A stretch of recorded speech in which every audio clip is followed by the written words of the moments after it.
and what will be needed ahead. When we bring together our student enrollment forecast with our facility conditions, that sets us on a clear path forward for what we would call a facility master plan. That's bringing it all together, looking at not only what we need, where we need it, when we need it, and how much we need to budget for. That's the partnership that folds into the capital improvement plan. So those three cornerstones, our enrollment forecast we'll touch on today. We will not get deeply into the facility conditions and needs assessment. That is to come as that work is ongoing. But it will position us where, in the early part of 2025, we can have a very transparent, clear conversation about what our needs are across Durham Public Schools. And I emphasize that would include both instructional spaces as well as administrative spaces. Many of our staff work out of 30-year-old mobile trailers, for context. So with that, at the core of this conversation is just a simple fraction. The number of kids that we have divided by the number of seats that we have, or enrollment divided by capacity. Said differently, we have to ensure at a state level, twice annually, we have to report out on our class size compliance for kindergarten through third grade, and we have to make sure that all of our children are in suitable learning environments. That means making sure we don't have 40 kids in a classroom. To do that, we have to be mindful of two factors. On the top of that fraction with enrollment, with every new neighborhood that gets approved, come homes, rooftops, and hopefully children. One seat, one singular seat currently in Durham Public Schools to construct costs $100,000 today. On the bottom of that fraction is not only the city considerations above for the development approvals, it is the capacity of our schools. We have a fixed capacity, and we'll talk more later. We are at 35,000 seats, and our current enrollment is 31,000. So right now, today, we're at 89% utilization. That's about where you want to be, because again, this is not evenly spread. The development that we'll discuss is coming in certain areas and saturating certain regions of Durham County and Durham Public Schools. I want to review briefly where we've been and where we're going with enrollment. Annually, our school enrollment team within DPS, led by Mr. Vitaly Radsky, our school planner for demographics, commissions a group of about a dozen departmental heads to review how many students are going to come next year. And that's relevant for staffing allotment, making sure that across the district we're in compliance with K-3 class size and the rest of it. But it's a very micro-granular, quite literally student-by-student assemblage that takes about 6 months. Concurrent to that, Mr. Radsky is also asking questions like, how many students will be here in 10 years? And that is very much an artifact and a reflection of the partnership with the city and county planning department. With us today are Director Young and her staff to, again, illustrate that we are working both sides of this question. How many kids next year? That influences allotments and near-term decisions about utilization. Do we need to move a classroom, and et cetera? And then the long term, what will we need to do to our buildings to be ready for those students that are coming? When we look at a 10-year horizon line, we're going to go backwards just to prior to COVID. We were stable in that 33,000 range, and you can see the COVID year from 2019-20 to 2021, we saw approximately a 5% reset within our student enrollment. That is actually better than the state level average in regards to enrollment loss during COVID. It is not something that we want to pound our chest about, but it is the reality that in that time interval, districts across the country were losing students to public schools. Having said that, since that time period, we have been stable and increasing, and we're excited to share with our board very soon what these 24-25 enrollment numbers look like, but they are on the uptick. Remembering again that all of the analysis that we're sharing with you today is trend modeling from what has happened. With Growing Together, we have restructured and reformed at a community level the eligibility for schools, and we anticipate that this is a conservative estimate. When we layer in the 220 residential developments that have been approved at a city council level, that equates to 4,800 students beyond where we are today. That's relevant because I want to circulate back to the earlier comment. At $100,000 a seat and needing 4,800 seats, you can appreciate why this is going to be an ongoing conversation between modernizing our schools and ensuring we have seats for the students that are to come. And in particular, the 4,800 students are not uniformly dispersed within Durham County. They're in certain regions and areas. One of the things that Growing Together afforded us was now the ability to look at pockets of Durham and ensure that those groups of schools can work together. I remember 5 years back when we would discuss if Creekside was over-enrolled, could we bus students across the county to another school? Now with Growing Together, we have regions so that we can manage within, and I'll talk about the tools that we have. At an elementary level, you can see where we are today, we'll say for 23-24, because those are students that did enroll for this most recent school year. Recognizing 24-25 has opened, and opened at this point very much how we had hoped and anticipated. There's good news to share back with our board soon. As we look at the additional forecasted, when we take single-family homes, apartments, townhomes, and all the different home types that families do live in, and we model that and locate them within 750 neighborhood planning units. Those are neighborhoods that are defined by high-speed roads so that we can ensure child pedestrian safety is at the forefront of our student assignment planning. Talking about a 38% increase in enrollment in the eastern region, 15% in the southwest region, which is there along the Chapel Hill border in the 15501 corridor, and 13% in the central core. What that will do for our overall capacities, which I do want to highlight here, have already baked in pre-K at every school. We've planned for this, we're ready for this, but it will mean that our utilization rates by region, and you can see the central, east, southwest, and even north regions, we're going to be full across the board, and in some instances significantly over. In total, at an elementary level, you're talking about over 2,000 additional students. For middle school, nearly 1,000 additional students, but in particular, it's acutely hurting us in the eastern region where Neal Middle School is already full. So as those new homes come along Kemp Road and Olive Branch Road, we are going to need to think quickly and hard about middle school coverage for the east and southeast regions. There again, Githens has historically been a point of emphasis for us in the southwest region, and it too is at and will be over its capacity. At a high school level, you can see even more significant constraints. Many of our high schools are over-enrolled today, and as we go forward, you can see by region, what we're fortunate here is that by and large, the majority of the regions in high schools are congruent, which is to say the East region is truly the southern high school boundary. Same with the Southeast region and Hillside, and on we go. The Central region is supported by Riverside High School, which does support a portion of Northern Durham as well. In North Carolina, we are in a unique window for planning. I'm a 10-year standing member of the American Planning Association Steering Committee for the Public Schools Division. I lead national webinars on this very topic of, with growth management for schools, what can we do?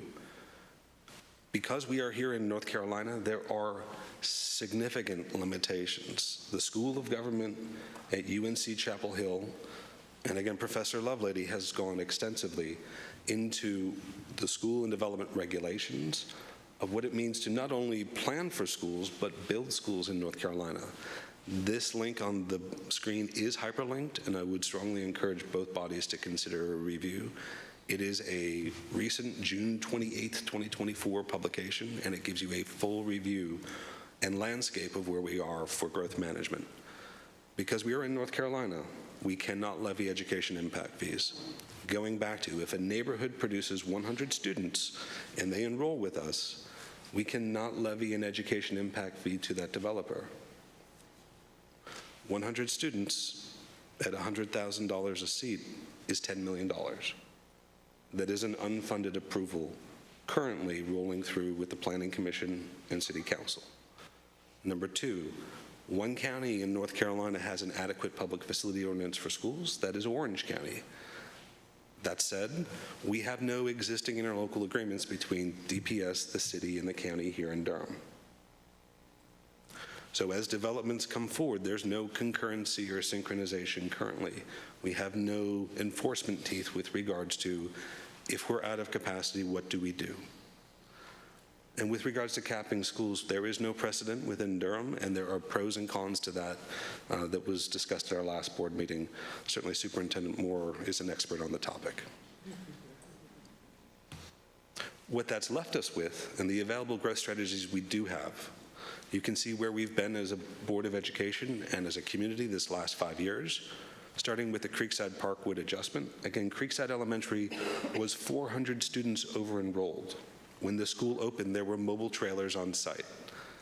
Githens and Brogdon, Githens was in a similar position, not having enough seats for students, and we adjusted that back in 2019. What we learned from those first two boundary adjustments is that isolating individual schools was missing a larger conversation at the elementary, middle, and high school levels about the vision for student assignment and academic programming.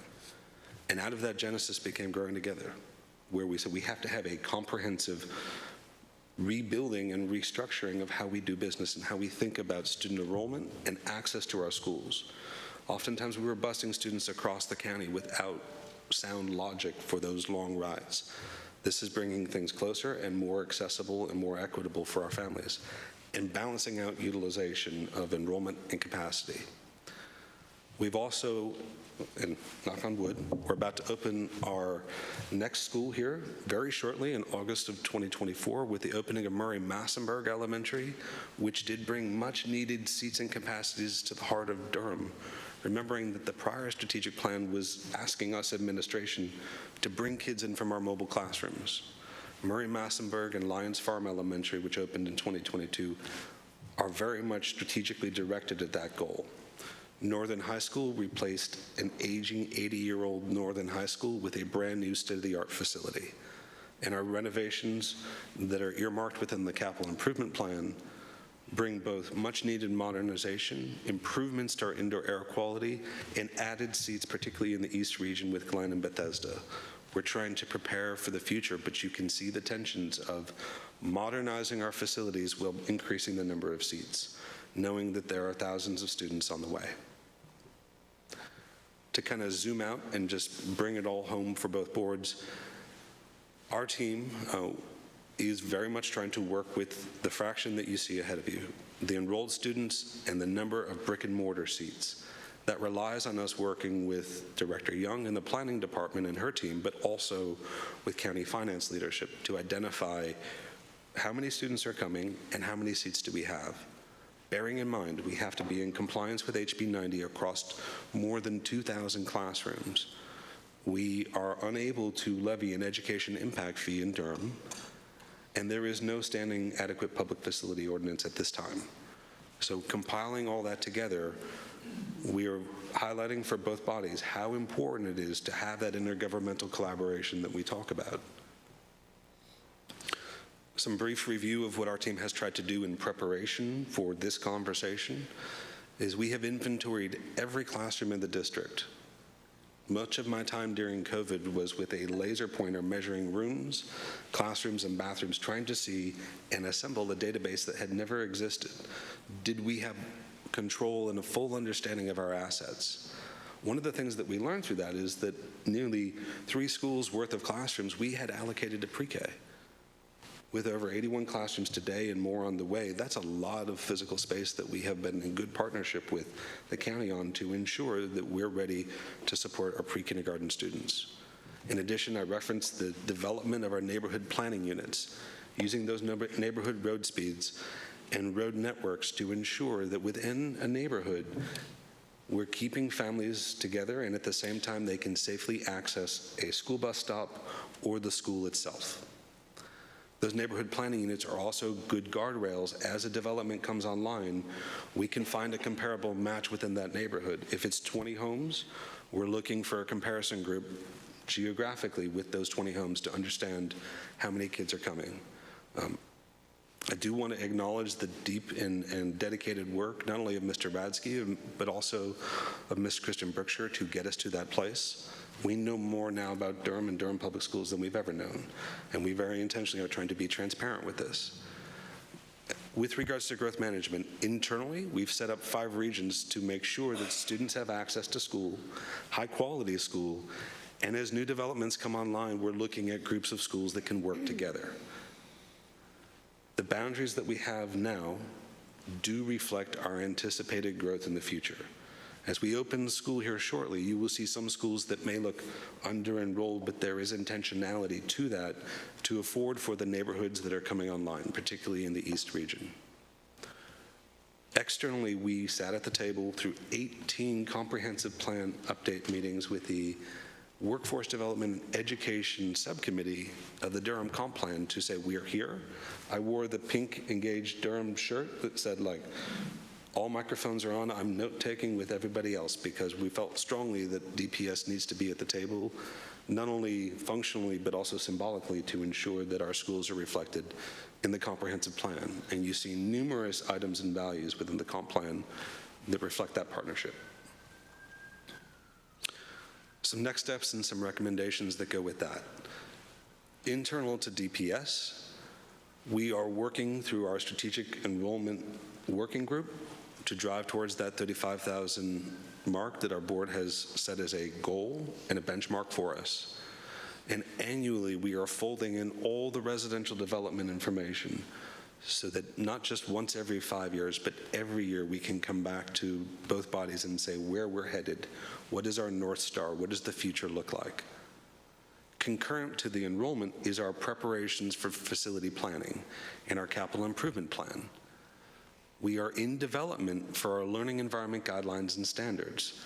That is our benchmark for what should a classroom have in it, whether it is a performing arts room or a pre-K classroom. We need a uniform standard, not for one school, but for all schools. That helps us then evaluate the conditions of our facilities. We are walking every square inch of Durham Public Schools right now, inventorying what's in place and what may be needed. That will point us right into the long-range facility master plan. That will prepare us for updates to the capital improvement plan that will layer in both priorities and funding by year. And again, I've said it, but it is in the room for awareness. We have an ongoing tension, and we'll need to prioritize the balancing between improving our existing facilities, many of which need significant investment, while at the same time preparing ourselves for the future. Some recommendations for the Durham County, but also with consideration to our city partners. Procedures for development review, given school and regional enrollment and capacities. That includes not only an individual development, but we have to find a way to encumber or add up all the seats that we've accounted for over the prior approvals. With over 200 developments, that's a lot of seats that we've already allocated at a community level. We cannot lose sight of that when we look at a singular development. And more broadly, and this is for the room, community awareness of what this is looking like ahead, that this is really the beginning of the conversation. There is no easy button, and I cannot say that this is an easy path forward, but understanding Durham's values and understanding that we are ready for those students as they arrive is an opportunity for all of us to reflect that mission. There is an opportunity as well to learn from our neighbors in Orange and other counties with regards to coordination and intergovernmental collaboration at that. A task force with staff representation that is a reporting body that is transparently bringing this information together and sharing it in a normal cadence so that each year you have an understanding of the enrollment this year, the enrollment ahead with residential developments that have been approved, where we are with our facilities, our needs for modernization, and in particular, the conversation that awaits us for pre-K class allocations.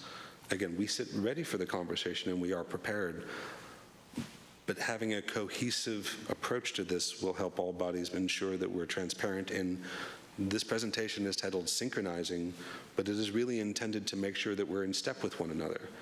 If we have homes without adequate schools in place, often we are forcing that choice for families that DPS may not be an option. So we need to be thoughtful about that as we move forward. Thank you both, Chair Alam and Chair Rogers, and any questions you may have.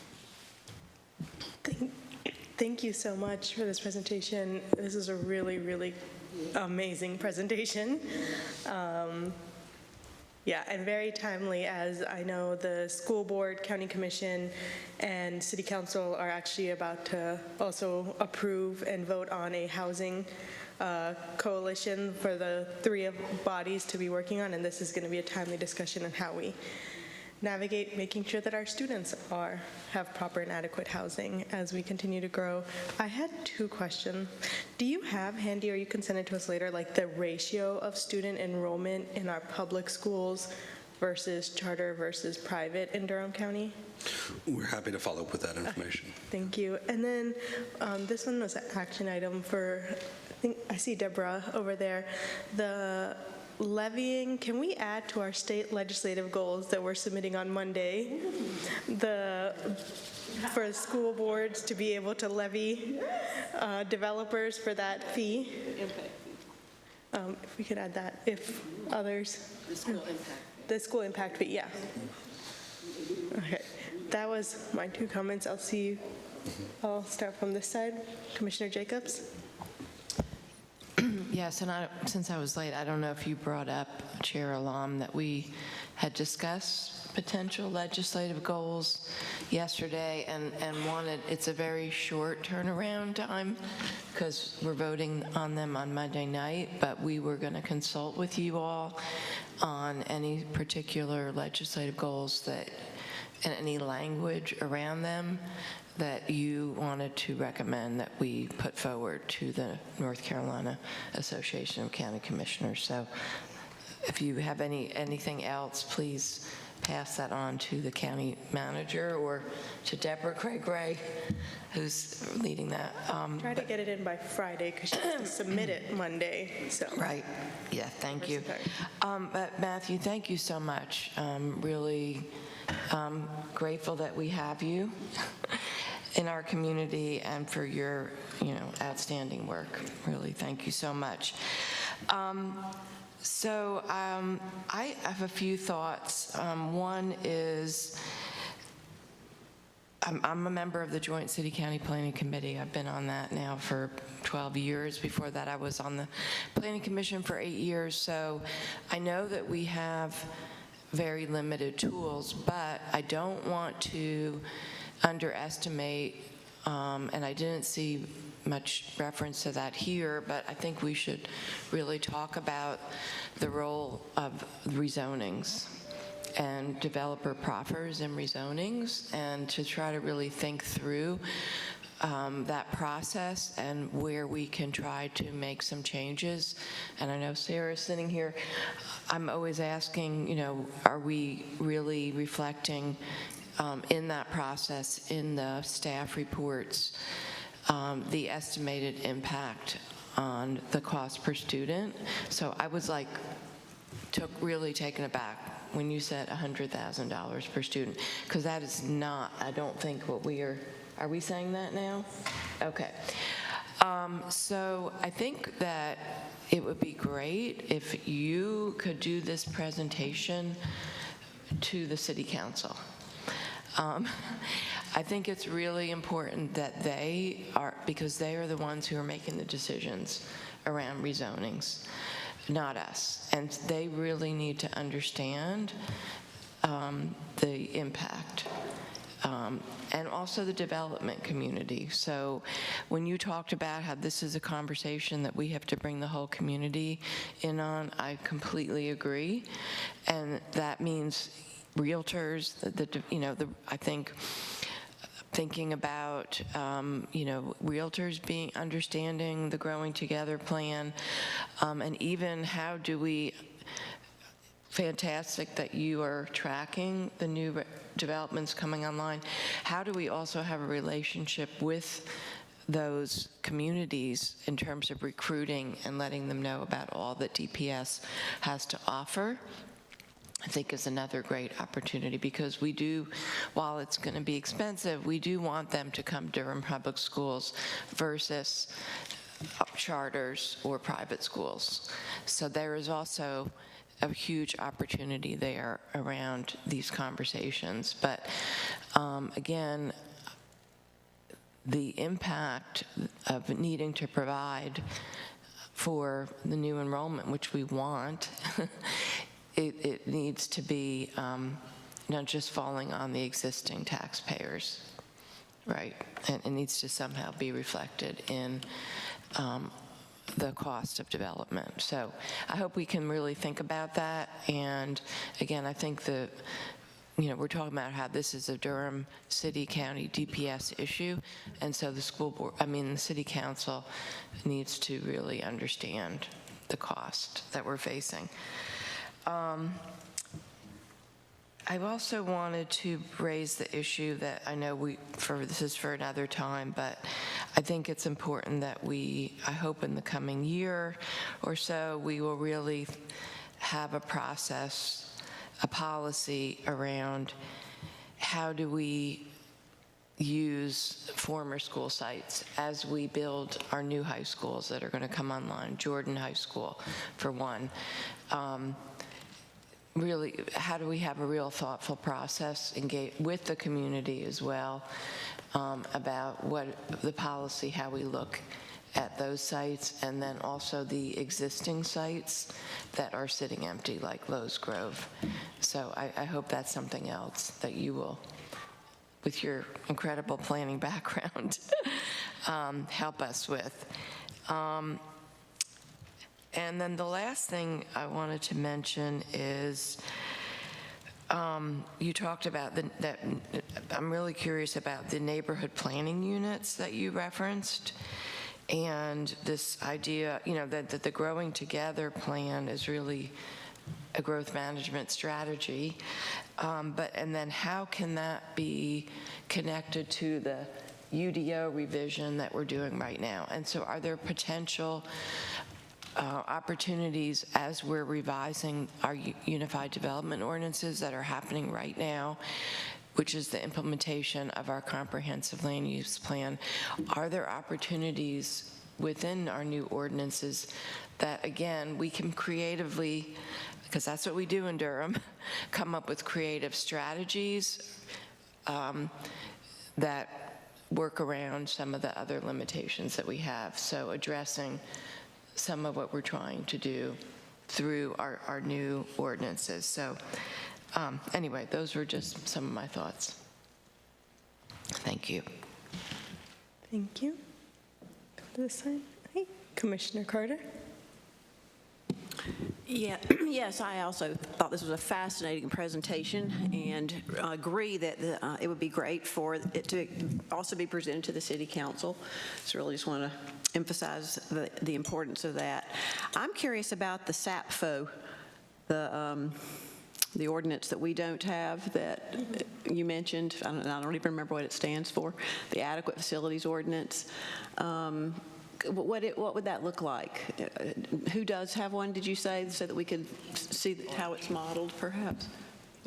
Yeah, the SAPFO is an acronym for School Adequate Public Facility Ordinance, and it is truly intended to be a mechanism for concurrency, so that and you could apply that to any adequate public facility ordinance, water, roads, et cetera. But Okay. the provision of public service for education is the schools part of that. Yep. And Orange County has the standing SAPFO here in North Carolina. What would it say Well, in a nutshell? Like, I know it's probably long, but like what is it? What does it say? What does it do? Yeah. Okay, we do have some experts in the room. I would point out not only I've got some background with it, but also Dr. LaFries has intimate experience having been in Chapel Hill Carborough. I will give you an overview, but then if Dr. LaFries wants to expand, Okay. He would be a subject matter true expert on it. We are in a position where, with a facility ordinance like that, the additive residential developments that have been approved are effectively encumbering the capacity of our schools. So if we were to say in a particular region, let's say at an elementary level, there's 1,000 seats between all the schools. And we look at the existing enrollment and then those residential developments that have been approved. Yep. We model out the number of students that are anticipated to come from those homes of the pending or under construction neighborhoods. And overall, once we hit that number, there has to be some compelling plan, funding or otherwise, for additional seats to be available in that area of the county.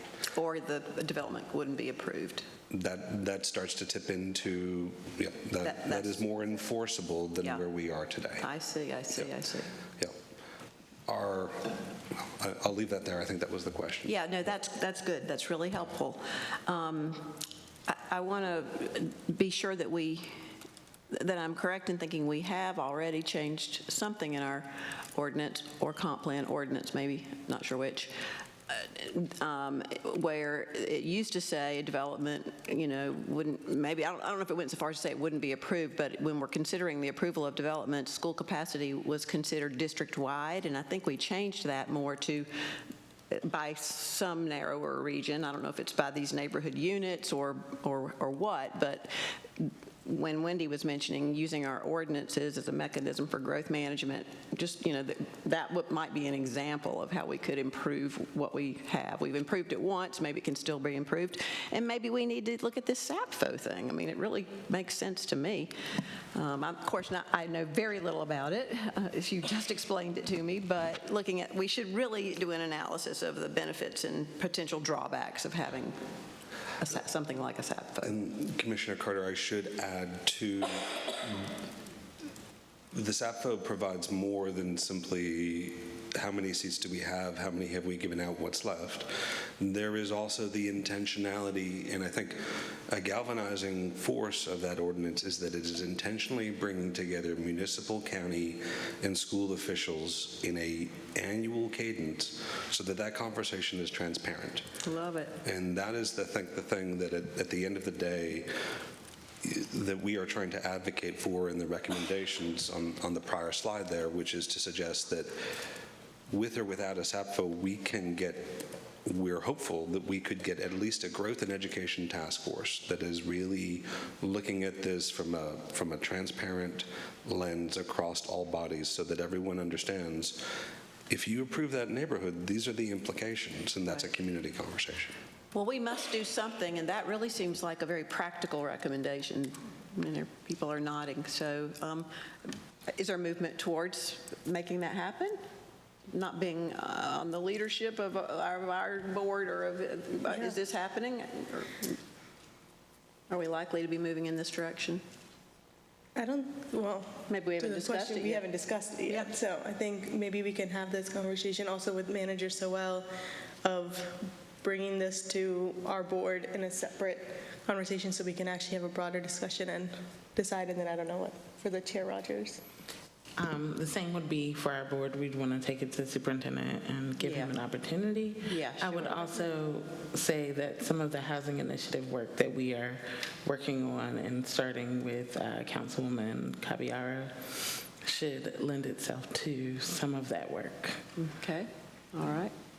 If I could, I think it might be helpful also for something like what Orange County has done is to maybe speak to some Orange County officials at school system or at the county level, wherever. How is it operationalized? When has it been used? Can you give us some examples so that you have an understanding of what they're doing, and then, because you may need something different, but similar at the same time, right? So take a field trip, so to speak.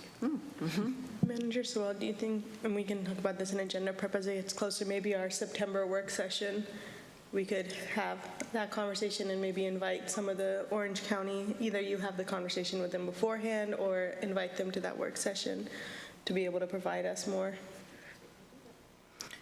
But our schools are at a good capacity place right now with the percent, with your fraction, your number of students divided by the number of seats. But when we look 10 years out, they are all going to be at a point where beyond the point of comfort or over-enrolled. And so we definitely have to do something to manage the growth better, to build the schools in time, to modernize the ones we have, to stay on a regular cadence with our bonds. All this is so interconnected. And so I like the fact that there's a recommendation, and it makes sense to me. So I hope that everybody will do the work to move forward with that in some way. Yeah, and looping in our attorney, Massey, to make sure that we stay. Yeah, you'll notice that one of the things they mentioned was prior precedent, which was a Durham County case. About 20 years ago, we had an adequate public facilities ordinance to generate revenue from development, and it was challenged as being beyond the authority of the county. I've not had a chance to look at this new proposal or what Orange County has, but speaking with the identified expert, I'm led to believe they have a local act authorizing Orange County to have adopted that ordinance. So we'll certainly investigate it further. I just don't want people thinking, oh, this is easy as the county adopts an ordinance and we're done.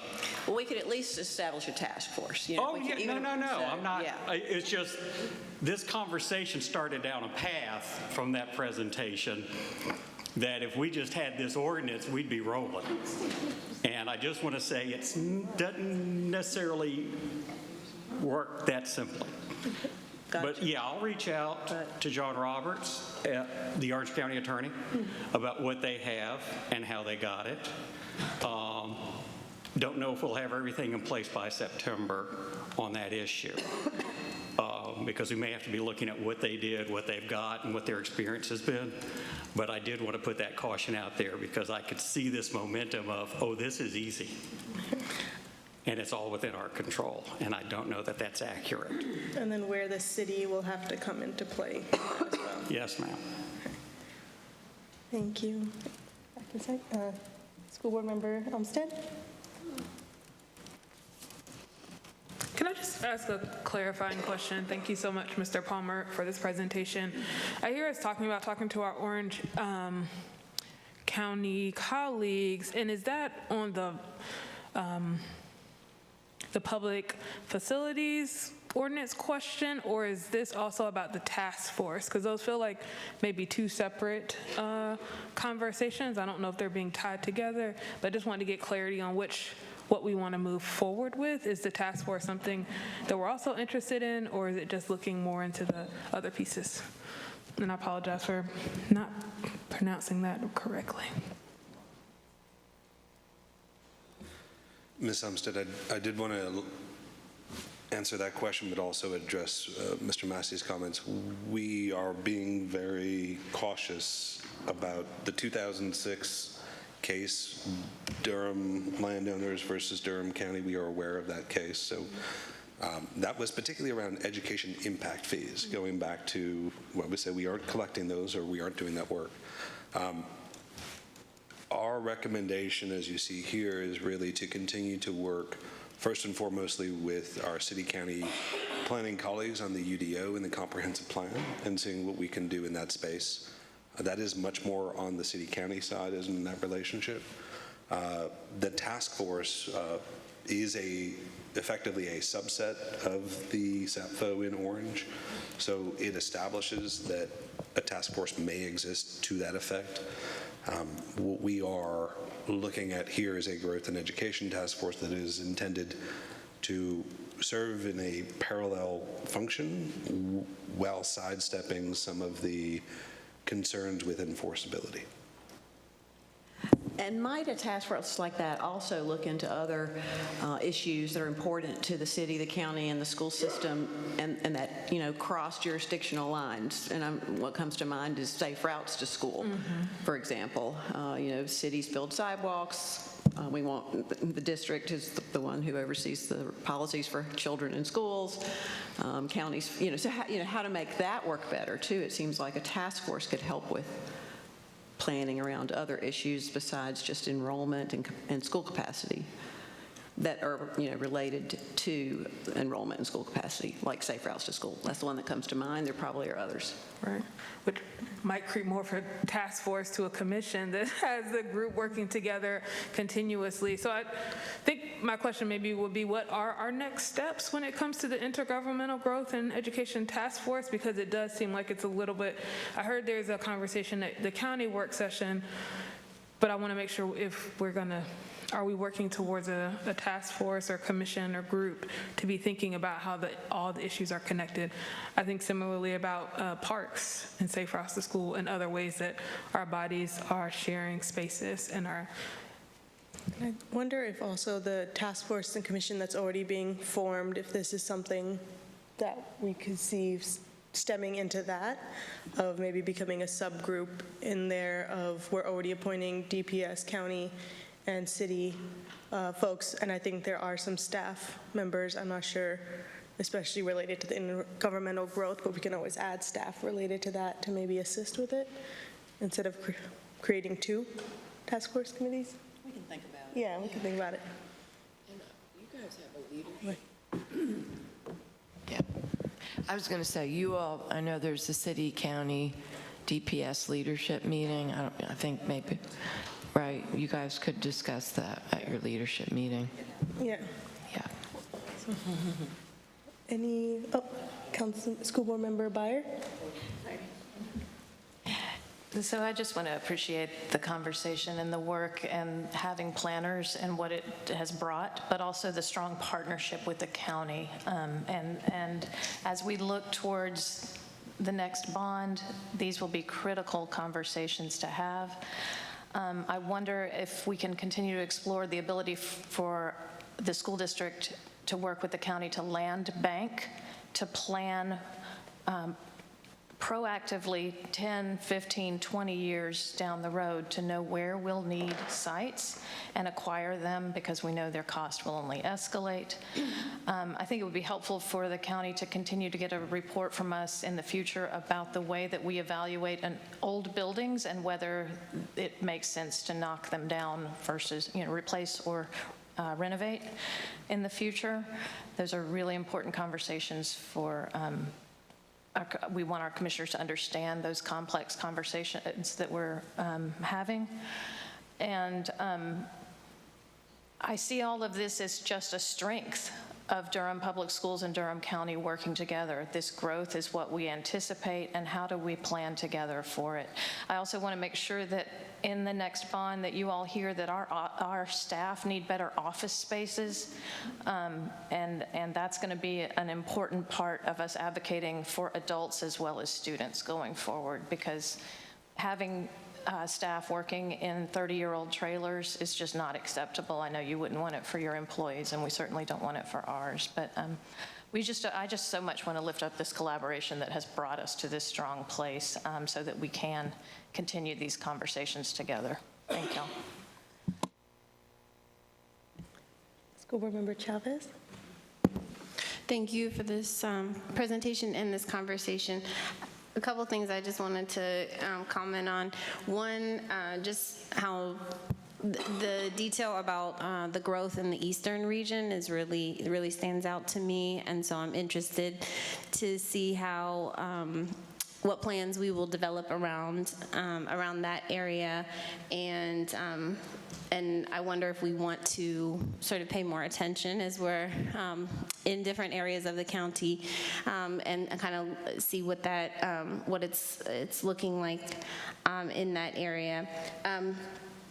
I just wanted to say also, I am happy that you all will be adding this education impact fee to your legislative agenda. I think that's great, and I think it brings up a larger question for me of who is responsible for this community.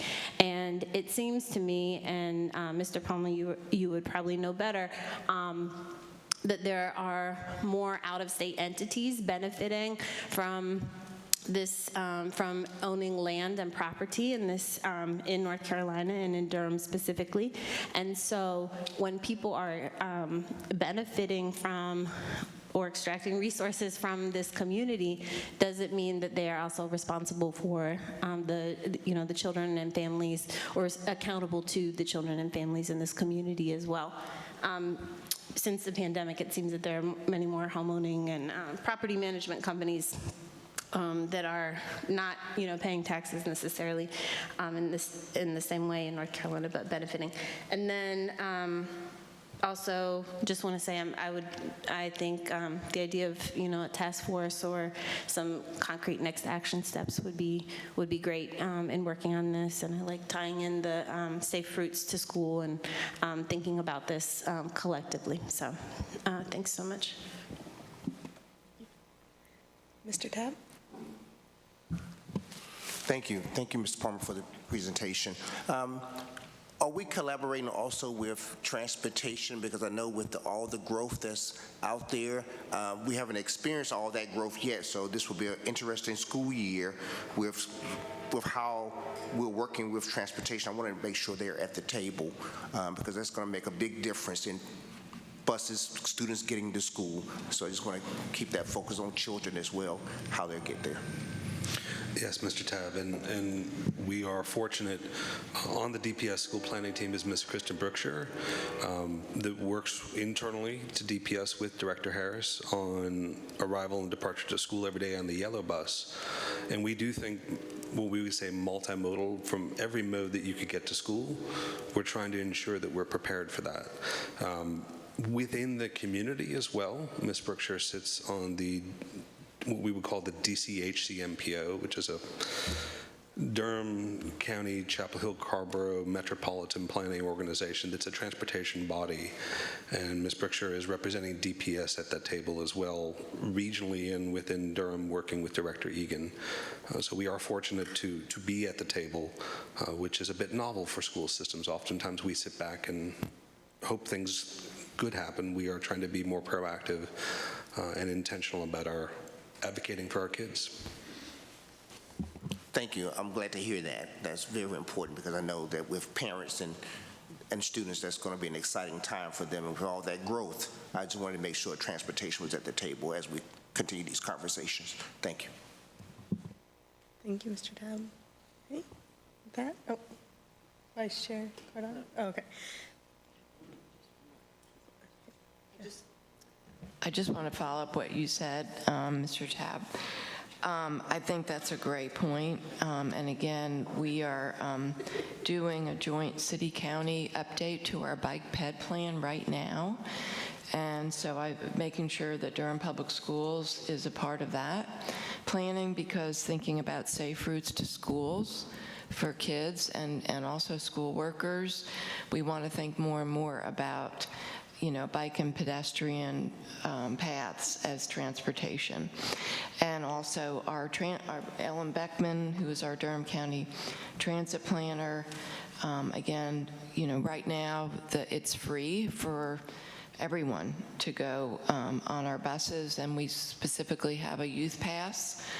So even thinking about high school kids being able to get to schools using public transportation. So thank you for raising that. Really important. Yeah, and I think that's really helpful for, right now the students who are more close to downtown or Western Durham, but in that eastern part where we're talking about these growths. I know Ellen has been having conversations about getting better bus and public transportation out in that area because it's very, very lacking. Yeah. To that end, and with reflection of the collaboration with Go Durham and Go Triangle, actually at this week's board meeting, 2 of the easements on the agenda are to put in permanent bus shelters at our high schools for transit riders. And again, that's much of the work that Ms. Brookshire does as well, is working with she's here, yeah, but thank you all. Yep. Thank you, Mr. Palmer, for this presentation. Okay. Next, we have expanding access to early education. Thank you. And I see Dr. Pittman was excited to get up. Yeah, and we have 45 minutes for this conversation, just so maybe 30-minute presentation, 15 minutes for questions.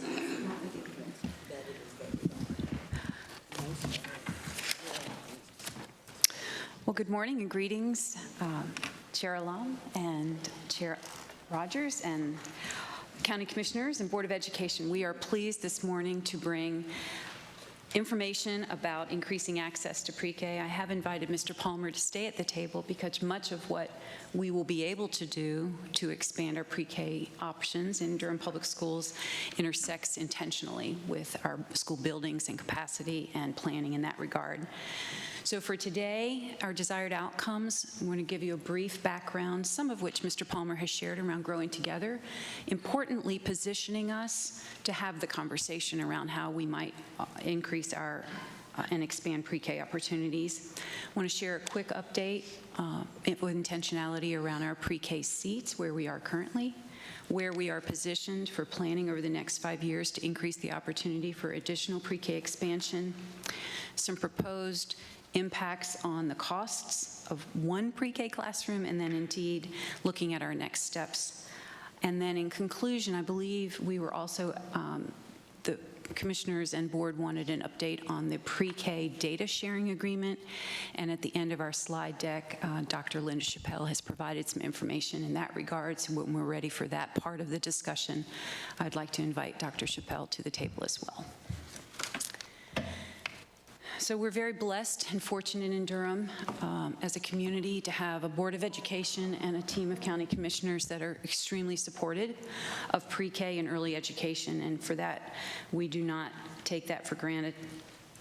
This work started, as Mr. Palmer referenced, with Growing Together. Growing Together was part of our strategic plan that began 5 years ago, and it was with intentionality. One of the strategies in there was to develop an integrated plan that was increasing access and equity, and with that we also included the exceptional children's programs and their accessibility to families and not having to drive extreme different distances, but also the expansion of pre-K. So this has been on our radar as a team and as a district and a community, and we are so thankful for that support. This is a summary of Growing Together, but I wanted to dip back a little bit to get context for the discussion. As Mr. Palmer shared, you saw the 5 regions that have become the new shape of Durham Public Schools. And with those regions, we've been able to increase not only access to application seats, but access to pre-K seats. We're better able to position supporting our enrollment and managing that over-enrolled and under-enrolled situation that we were experiencing prior to the Growing Together lease level set. Also lifting up the new elementary schools, Lyons Farm, Murray Massenburg. With both of those schools, new pre-K programs have been, and classrooms were designed and are now available to families. So, as you see on the green square, that increase to pre-K has been a commitment. And so, where are we now? As of this year, when we open our schools in 24-25, we will have 30 schools out of 32 elementary schools that will serve pre-K children. 30 out of 32, which is tremendous. And right now, across those 30 schools, we have 81 classrooms. I want to also lift up the Whitted Pre-K Center. That is a highly regarded and esteemed program. Full demand is high for that program. It's centrally located and really serves our community well. What's going to be interesting and important for us as we talk about increasing pre-K access is to understand, what are we talking about? We have to serve our exceptional children in our 4-year-old and 3- and 4-year-olds who are qualified for those services. And currently we have 28 classrooms dedicated for that purpose. When we call, on this slide, they're called separate. We refer to them also as special programs, but they are self-contained, and those children come and are served based on their exceptionalities. We've labeled another pre-K general. Typically and historically, the general pre-K classrooms are those that have been funded through our federal Title I dollars, but through the generosity of the commissioners and our community with the Durham pre-K funding sources and NC pre-K, the braiding of those has really allowed stretching of those dollars. So today, when we refer to those classrooms, you'll hear me refer to them as general pre-K. Those are accessed through the universal screening process, and our most academically at-risk students are placed in those programs. Those are also a blended classroom model where there will be some EC children or exceptional children's program placed in there, but those are children that can thrive through an inclusive setting. They're able to manage, and they more replicate a K-5 classroom of inclusion. And then we're pleased through Growing Together. We have historically had Montessori elementary schools at Watts and Moorhead, and through Growing Together and the high demand from our community and our parents, we have opened a third Montessori program, and that will be at Little River Elementary, serving the northern and southeast regions of our community. And so we will have 17 across those 3 programs serving pre-K children. So what's in store? So let's take a look at this chart. The first row I've captured for this year, 30 of 32, so 94% of our schools. And over the next several years, pending how renovation funding comes in, pending how enrollment settles down, we will be able to expand into the remaining 2 elementary schools, Club Boulevard and Hope Valley. So in short order, we will have 100% of our schools serving in some capacity our 4-year-olds. I asked Mr. Palmer to stay because these next rows are all going to be contingent upon facilities, capacity, renovations, and suitability of classroom space. So we have earmarked and planned, we look at the bottom row, a possibility of 22 new classroom sites or places where we may be able to serve children. And you can see them disaggregated with general. We have possible 17 additional classrooms. Montessori, with Moorhead coming on with its renovation, we have earmarked 2 classrooms for that purpose. And EC, we anticipate the need for 3 additional classrooms. So overall, in a really great situation, we will have 103 classrooms. Now, one of the other pieces we wanted to chat about today is, what about licensure? What about pre-K, licensing our classrooms? And it's interesting, public schools are not required to have licensed pre-K. Now, some of the licensure requirements come with, what are the qualifications of a teacher in a child care center? Thank you. Child care center. Oh, that's excellent. And teachers in public schools have to have bachelor's degrees, so they already kind of comply with some of the qualifications for teachers and IAs. But there are other components of a licensed program, such as the classroom facilities, the playground facilities, and all of that, that public schools don't have to comply with. However, we have 25 classrooms that do currently possess the licensure, and we would want to be able to maintain those.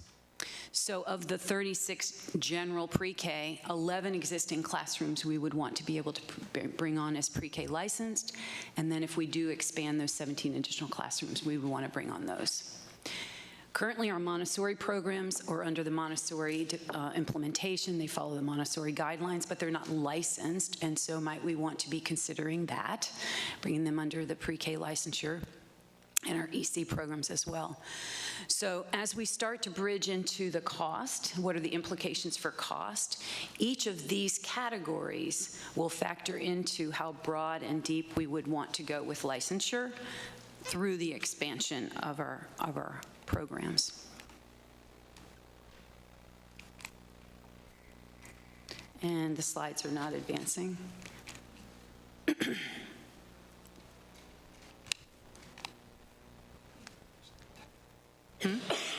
Thank you.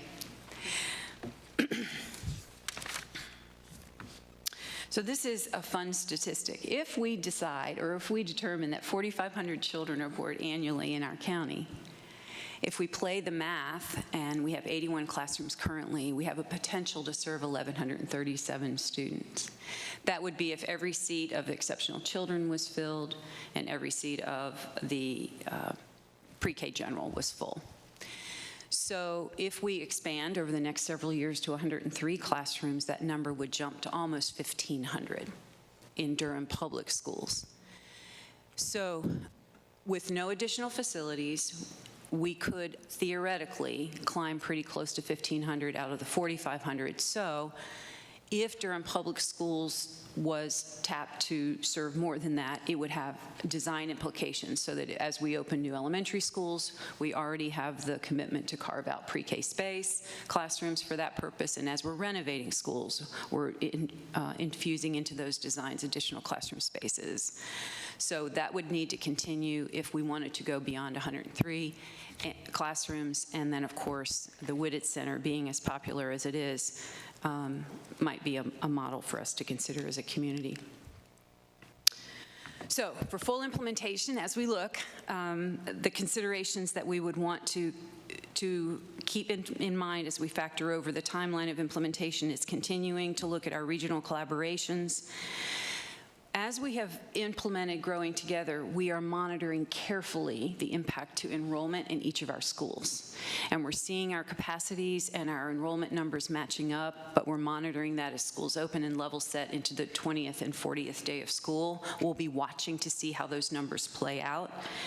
And changes in enrollment could indeed impact where we might be able to place pre-Ks or not, but that'll be a factor that we include. Item 3, the classroom and site assessment Mr. Palmer referenced. We're doing an in-depth dive into our classroom and facility spaces. And there is a renovation plan, but the timeline is under review, and that will, of course, when renovations are complete, then indeed new classrooms might come online. And then we've classified, there's been much talk and need of our community around pre-K children receiving transportation services, pre-K children and families getting wraparound care before and after school. And so we factor those in, and we're calling that student services. And so as we start to cost model out what would this look like, we've categorized the implications for opening classrooms into 4 major categories. One is the facility. And to launch in non-licensed schools, the facility cost is pretty significant to open. And then it's a one-time expenditure. Once we get the programs up to speed and licensure, just sustaining that would be the cost. But the personnel and the early education academics, of course, those would be annual expenses. The teacher, the IA, the EC services, exceptional children's services, and the enhanced criminal background checks for staff need to be done on a routine basis. And of course, the curriculum materials, any renewals or replenishments, software licenses, EC transportation. When an IEP indicates the child needs transportation, that is a cost that we must incur. And of course, the snack during the day.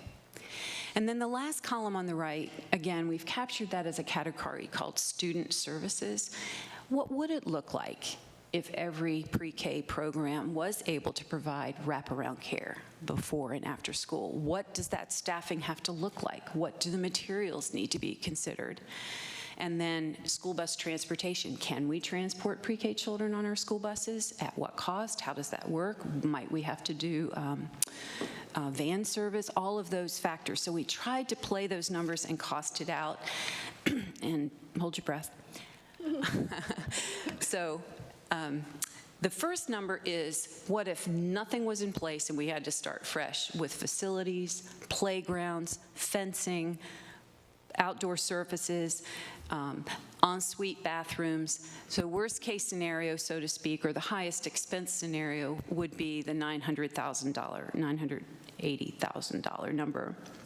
But for schools that have existing licensure, and those are 11 of our campuses, those costs plummet in that classrooms to sustain, if we didn't have to manage playground areas, would cost around $758,000. But down to the 492, and the 492 mostly are the academic services and the curriculum services, as well as just some minor one-time costs of furniture, changing tables, bathroom renovations, and minor facility needs. So here are those numbers for the annual recurring costs played out When you see the subtotal of 240,000, that mostly is those two center columns from that colored slide where personnel and early education academics. And that number is consistent with what we're anticipating for Murray-Massenburg annually. The others, if we do push in the before and after school care that requires special staffing, we've itemized that out, and then of course included some specialized transportation. So a recurring annual cost for a classroom once launched and retrofitted facility-wise would run about that if we were able to manage all of those components. So those are the hard costs. Some of what we also started considering is what will the implications be for infrastructure and supporting the expansion of 81 to 103 classrooms with that many faculty, those children, professional development and learning. And we recognize the capacity of our early learning department, led with Karen Thompson. She is here today, our Director of Early Education. She has a very small skeletal staff, which we would want to be thinking about. What is the right balance of infrastructure and support, particularly if we start to look at expanding licensure for 103 classrooms? What sort of supports should we be considering? And then you can see the cost of living increases and the adjustments, looking at, for licensure, staffing pre-K classrooms with instructional assistants that have that AA degree or are working toward it. And 22% of our families that attend Durham Public Schools or 22% of our children are non-English speaking. So that multilingual support is we're adding and pushing in and inviting our 4-year-olds, our families with 4-year-olds in to make sure we are positioned to support all of our families. And then just a gentle lift, a reminder that pre-K, pre-kindergarten services and programs are not part of the state formula to fund schools. They start at kindergarten through 12th grade. And so the wondering of if we're pushing in 1,500 children or 1,000 children, what are the implications for accessing our counselors and our social workers or specials? Just kind of putting that on our radar for wondering and consideration. In May, when the Board of County Commissioner and the joint meeting met and with the board, there was mention of having a long idea of our long-range plan. We immediately assembled a team, and I wanted to lift up that team. If you look at categories of staff, you can see school planning, the community engagement team, building services, construction, and community education. I would like to recognize in our group this afternoon or this morning Karen Thompson, the director, and also Kristen Brookshire, who's been a key player in this work, and we're so grateful, as well as Mr. Palmer. So next steps. Just briefly, the strategic plan coming out of that and launching Growing Together lifted up, as I shared, around the pre-K access and alignment. Now in the summer, we have launched. The team is working. The new programs at Murray-Massenburg are positioned to open. We've identified some preliminary cost factors and building those estimates. And so what we anticipate coming in the fall, in September and October, is reconciling enrollment and our building capacities and determining with our long-term longitudinal expansion, where should we best position our focus in preparation for 25-26 with possible pre-K expansion sites or classrooms, and then indeed weaving that and braiding that into the expansion proposal that the superintendent's budget would lift up and present to our county commissioners. So that's the core of that part of our presentation. I'll pause. See if there are any questions. Thank you so much. We'll start with School Board Member Carter Otten and then Commissioner Jacobs. Thank you so much, Dr. Pittman. I have a few questions and wonderings. You had mentioned the need to consider expanding multilingual services as we consider expanding pre-K, and I was wondering what services are currently available for our English language learners in Durham pre-K? Sure. So in this regard, the multilingual resource center is led out of Pablo Friedman's office, and his directive and his staff push in and provide translation support and interpreting support to families. As more families come on and parent conferences are needed and interactions with staff are necessary, their team pushes in and makes sure that families and the parents in particular are able to access that information and work to support. To follow up, I'm wondering in particular if we, and I just had my own child in Durham pre-K, so I have some personal experience there with seeing English language learners in the classroom, and I'm wondering, as we're thinking about allotments and how they might need support, like the students might need support for already starting their English language learning from somebody else, from maybe the primary classroom teacher, if we have somebody that's already there in the classroom, like pushing in or pulling out to support those students as they start to develop that before they enter kindergarten. You know, it's a very good point, and we find that our earliest learners, particularly in kindergarten and so pre-K, they are language sponges. They acquire language acquisition, English acquisition quickly. The strategies to help a class gen ed teacher be able to reach a non-English speaking child, there are intentional strategies that we do provide professional development to help all of our gen ed teachers, but certainly your point is well taken. What role might our ESL teachers have to help coach and equip our pre-K faculty to be able to ensure that is something we would be able to think about. Let me just throw one more log on that fire. It is sort of the contemplation of, this is a novel conversation, I'm fascinated by it, what ELL support might look like in a pre-K classroom. It's, you know, certainly if current pre-K funding has to come through a legislative or local appropriation because it's not part of our formulas and not a required component of K, you know, it's K-12 when you're looking at state funding formulas. ELL certainly not even in that mix, you know, it's an even further out conversation, but quite fascinating one to throw into the mix. But I think it also begs the question of the teachers and IAs that we do hire for those classrooms and the extent to which capacity in another language is a focus or a part or a need that needs to be considered as well, because those are people that we are already hiring. So I think there's multiple angles to achieve what we're talking about. Thank you.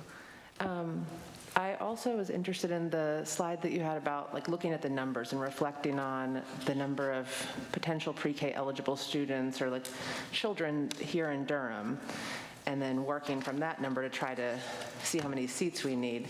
I wonder, I'm interested in knowing, of our current kindergarten students, like are we tracking the number of kindergarten students who have come from our pre-K system? And because that would be useful information, I think, to also look at outcomes long-term. But then of our current kindergarten students, how many go to Durham pre-K, how many are in a private pre-K, and then how many are not being served by any pre-K, and then trying to work towards filling that gap, because we know that pre-K supports all the outcomes that we're looking at in our public school system, right? There's robust evidence to support that. So if we can fill that gap and make sure that as many, to the extent possible, all of our students are entering kindergarten with high-quality, culturally responsive pre-K, that should be our goal, I think. So I guess just different ways to look at the numbers, right? So I didn't know if you had any, like, is anybody in DPS or with the county already looking at those types of numbers and like trying to see, are we assessing that at all with our kindergarten students? Like, where did they come from? Right. And then on the flip side too, I'm sorry, one more, our pre-K students, where are they going? So I don't know that we can assume that they're all going into Durham public schools. So are they being served by Durham pre-K and then going into charter schools or private schools? But. We do have the data of students that enter kindergarten and where they participated in a pre-K experience or not through a entry survey.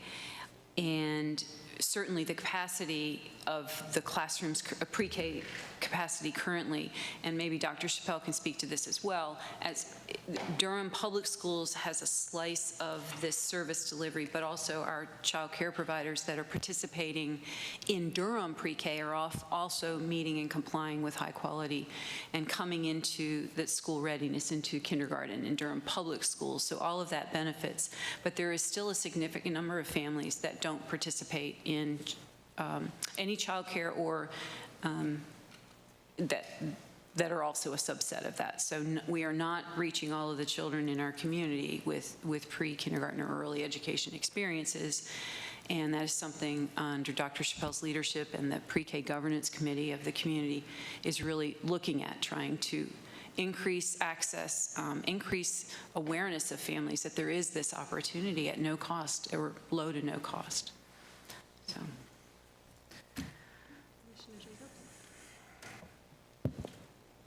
Well, another fantastic presentation. I just want to say I'm really excited about the work that has been happening over the past few months. And I mean, during the summer break that you all have gotten to work, that you really heard us at, our last conversations. I really appreciate that, and that you formed this committee and have done all of this really important assessment, because obviously we don't know what we don't know until we know what we're looking at, and so I'm really excited about this. I think one of my questions is the role of Durham Pre-K in being involved with your committee, and maybe we could have Linda Chappelle come up when it's appropriate, because I think it's very important that Durham Pre-K is at the table with this, because ultimately that's the way we're going to fund this. That's the model that we've been using, is for us to directly fund the Pre-K through Durham Pre-K. And that's going to be the most effective model for us. So I think it's really going to be very important that you all are working like hand in glove on strategies around how we're going to finance this and fund this, because not only with the certifications is it important because we want highly trained people in the classroom. We know that all the studies around the most impactful pre-K is high quality with trained educators. I mean, it's a no-brainer.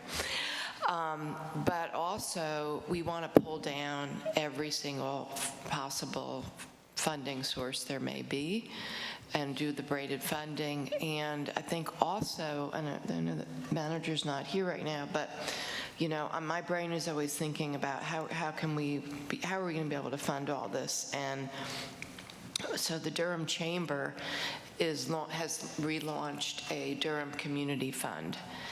And, this may also be an area that we can pull the business community into. The North Carolina Chamber of Commerce has been one of the biggest advocates in the state of North Carolina, advocating for additional state funding for childcare right now. And the Durham Chamber was one of the early leaders in this issue. And so this is a workforce development issue. This is an economic issue, especially when we think about the RAP care, the transportation. This is something we are only going to solve together. We are not going to solve this problem alone. And so I think, again, kudos for the incredible work that you're doing in laying out what all the needs are and what the costs are going to be. And then I think the next step is thinking about how do we pull, and I hate to say it, but it feels like this should be another task force. We just talked about a task force, around growth and educational needs, but this to me feels like another task force about universal access to pre-K. And I don't know, I'll let Linda also you all put your 2 cents in on this. But anyway, and I'm thinking about how do we fulfill some of the needs to supporting our, Spanish-speaking families for, I'm looking at Maytal back here, our early childhood coordinator, and the work that Cooperative Extension is doing with families. So hopefully we can be creative and not be completely overwhelmed with the cost. So I'll just stop there. And at some point, we'd love to have you chime in, Linda. If I could just make a couple quick comments about this as well. I thought it was really important after the last couple meetings, as we've had this topic, for DPS to really dig into how we answered the questions, how we created the vision, and looked at what is our piece in this as we move forward. And there's been collaborations and meetings that occur with Durham Pre-K and our staff and that sort of thing moving forward, but without having a clear understanding and picture of what's the cost, what's the goal, what are the components, just from within DPS, it leads to either a lack of understanding or lack of alignment sometimes, or ability to really work together in sync with full understanding of what it means for our entity. With private providers, their costs around facilities and how they do their personnel, and those things are sort of baked into opening their center to begin with. And well, the same thing with us, we just hadn't reported on it separately. So understanding those, because they get their funds for how they do their sites differently than how we get our funds for how we do our sites, right? For us, it's really a collaboration with the county, because it's a local cost. And so greater understanding, I think, helps create greater alignment, and then the ability to really collaborate with our Durham Pre-K partners and others on what that looks like moving forward when there's greater understanding of what that landscape is.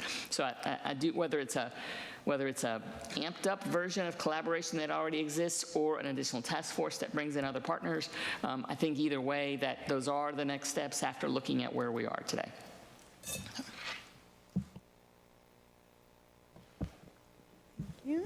Any more questions? Oh, Commissioner Carter? Yes. Thanks so much, Dr. Pittman. It was an excellent presentation. And one question that I was thinking about is just sort of this difference between the preschools that are in the community that are funded through the Durham Pre-K program and other ways, and then the preschools within Durham Public Schools. And you broke it down into the ECs, special preschool classrooms, and the general preschool, and then the Montessori preschool. It sounded like, well, I don't know how to word it. Let's see. It sounded like the general preschool was still mostly Title I or EC, combo class, and that if a child didn't qualify for Title I services or EC services, would they then be in a Montessori preschool? Because, so many of the children that are in that 4,500 most likely will just be more general, but they may not be Title I. Do you see what I'm asking? I'm not even sure what I'm asking. I guess what I'm thinking is, it almost seems like Durham Public Schools preschool classrooms are more for Title I or EC services for children, and then except for the Montessori. And so the other children really might fall more naturally within the Durham Pre-K category. And so thinking about who administers the expansion, it makes me think it really might be easier for DPS and make more sense naturally for it to be, funded and administered through Durham Pre-K versus going through DPS. Let me hop into that. So DPS controls and is allocated specific funding through Title I, and we have a legal obligation through Child Find with our special needs students in the community who are eligible, and we are required to serve in pre-K. So we're required to implement that programming and provide those services. Right. Durham Pre-K is not in the space of, is this me? This doing that? Okay. It's not in that space for Title I or EC services. Right. I'm not sure if they want to be. Right. But that funding still has to flow through us, the identification process, who the students are, and the services are our requirements. Right. So it is why the notion of how we braid services and how we are strategic about how we pursue licensed classrooms. For example, we still have some work to do to dig into the pros and cons of like a self-contained EC pre-K classroom being licensed. What are the pros and cons there? Because we're already receiving funding through EC services to provide that classroom. But it is really in that general space where we're looking to expand the number of classrooms that we have that have more options for how we serve students, where the potential collaboration with Durham Pre-K, it's a slice of our services. It can't be the full services ever. Right. And I think that, and how, again, where we are able to license classrooms and where that makes the most sense in order to fully utilize funds that are available. Because Durham Pre-K is also serving the private provider community. So there's a balance and there's a relationship there. Title I also, I think it's important to say, requires that we serve students with demonstrated academic need. NC Pre-K is financial need. Okay. So we have different criteria already in who is served where. Right. And so we have to take that into consideration as well. Right. Because, and I don't think Durham Pre-K is bound by that, right? So they braid funding as well. So I think, again, the conversation is moving forward. Yeah. On both. It's a relationship between lanes and no lanes. Yeah, yeah. Right. I can see that. It really seems complicated. Yeah. So, but again, maximum impact. Here you come on.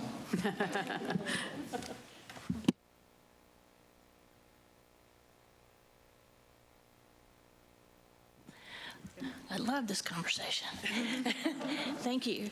I think it's really, this is fabulous work and great to see the district step forward to identify the needs really in a very deep and meaningful way.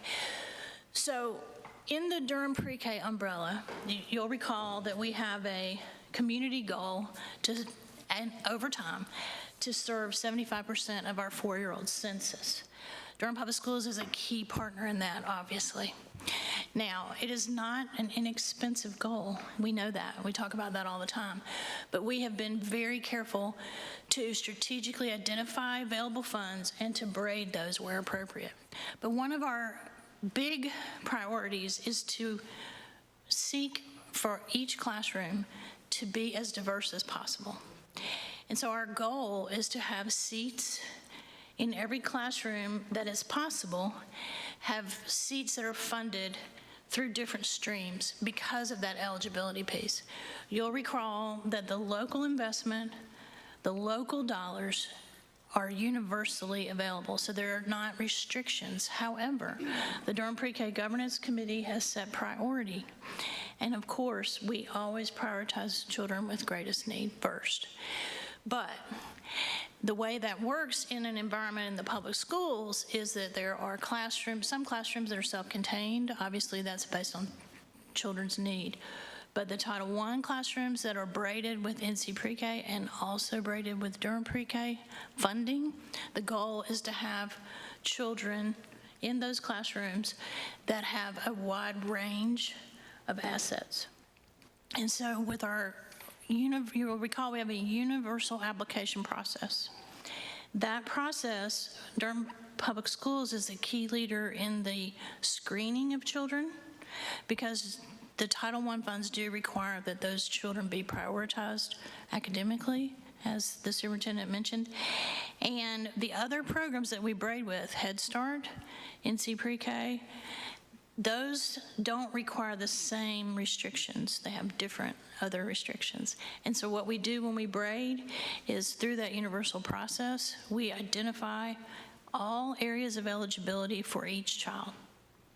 Then, in a collaborative way, we identify what the best placement is for that child.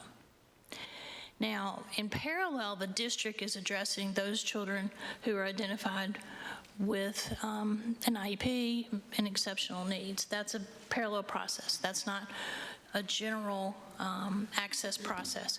But the Title I requirements, of course, have to be met. The NC Pre-K requirements have to be met. And where possible, we use funding braided to even pay for the same children. But we create new seats where possible. And that's why when we report out about Durham Pre-K, we do two things. We report on what the local dollars paid for, how many seats, where those were, what those look like. And then we also, typically around February, we report all public preschool seats in Durham, inclusive of Durham Public Schools, Head Start, and NC Pre-K, as well as the local dollars. And so a couple of things. One, of course, the superintendent is so right that to be the best partner you can be, you need to come to the table knowing what your needs are. And we all have to be able to advocate for those needs and figure out how these things fit together. It is not practical, and my colleagues in the early childhood world will stand on their head when I say this, but it is not practical for Durham Public Schools to license every preschool classroom. It's not needed and it's not practical. However, in order to pull down outside dollars, it is important for the district to have a good number of licensed programs, more than they presently have. But that does require broad investments, as Dr. Pittman has reviewed. And I think that the next step for us as a community program is to really work with the district, along with our other partners, to go through what these identified needs are and to have a unified advocacy approach. You know, the county's going to the state to say, this is what we want. Well, in the public preschool space, we have to be able to go to our elected officials to say, these are what we are prioritizing, and these are what our needs are, and this is what we need to afford. So, and then just quickly, really fast, addressing when you were talking about the multilingual needs, they are broad, and we have kind of a two-pronged approach right now based on the funding. One is that we have heavily staffed our family support services with multilingual team members. That is the interface where families are accessing preschool. And that we're very robust in that area in terms of being able to really meet community members and be able to relate and connect. The classrooms, of course, are the biggest challenge because our children have to be first. One thing we have been working closely on, which you'll see in your Durham Pre-K update, is we always update you about the apprenticeship program. The apprenticeship program is one strategy that we've prioritized apprentices for whom English is not their first language, trying to build up our team members across all the partners who have credentialed staff that are multilingual. I think, this is a big barrier and obviously a critical need so that we can serve our children the best way we can. That apprenticeship program is only one strategy. And we have, obviously, with a universal pre-K goal to serve 75% of the children, one of the biggest challenges is staffing for all the partners, private and public. Those credentialed staff and the ongoing support of those staff once they're in place. So those are critical things. So I'll stop. I could talk all day, but I won't. School Board Member Chavez also has a question. Thank you for this presentation and robust conversation. I have a question about how we connect families with other resources in pre-K, and I'm thinking about information about TANF, Medicaid, which a lot of immigrant and refugee families may not know that they are eligible for, and just other county services, social services, and knowing that economic stress is a major variable in child outcomes. Yeah, I really like talking about the idea of referring families and connecting. And for that entry portal into pre-K, we have child care referral specialists who are the ones who staff that. And their absolute outcomes are tied to assessing family need beyond just a placement in pre-K. And that's a first step in connecting. We partner across the community with human service organizations. Is it a perfect process? No, we can always do better. However, those referral specialists, that's a completely free service for any family in Durham, not just families who are experiencing high need. But those specialists are particularly trained and deeply embedded in the Durham community to connect families to services. Most of our families have other children, and those needs are great and obviously cannot be met by just having access to a 4-year-old pre-K classroom. Many of our families need child care financial support at the younger grades, and we work very closely through the Child Care Scholarship Program that's funded through Smart Start, as well as an ARPA project, as well as connecting with the Durham Social Services Child Care Program. But beyond child care, obviously access to affordable housing, food insecurity, all those different things that families really, and for example, the social emotional support piece, working with families to refer them to appropriate organizations is a very specialized skill that we've invested quite a bit in. Thank you.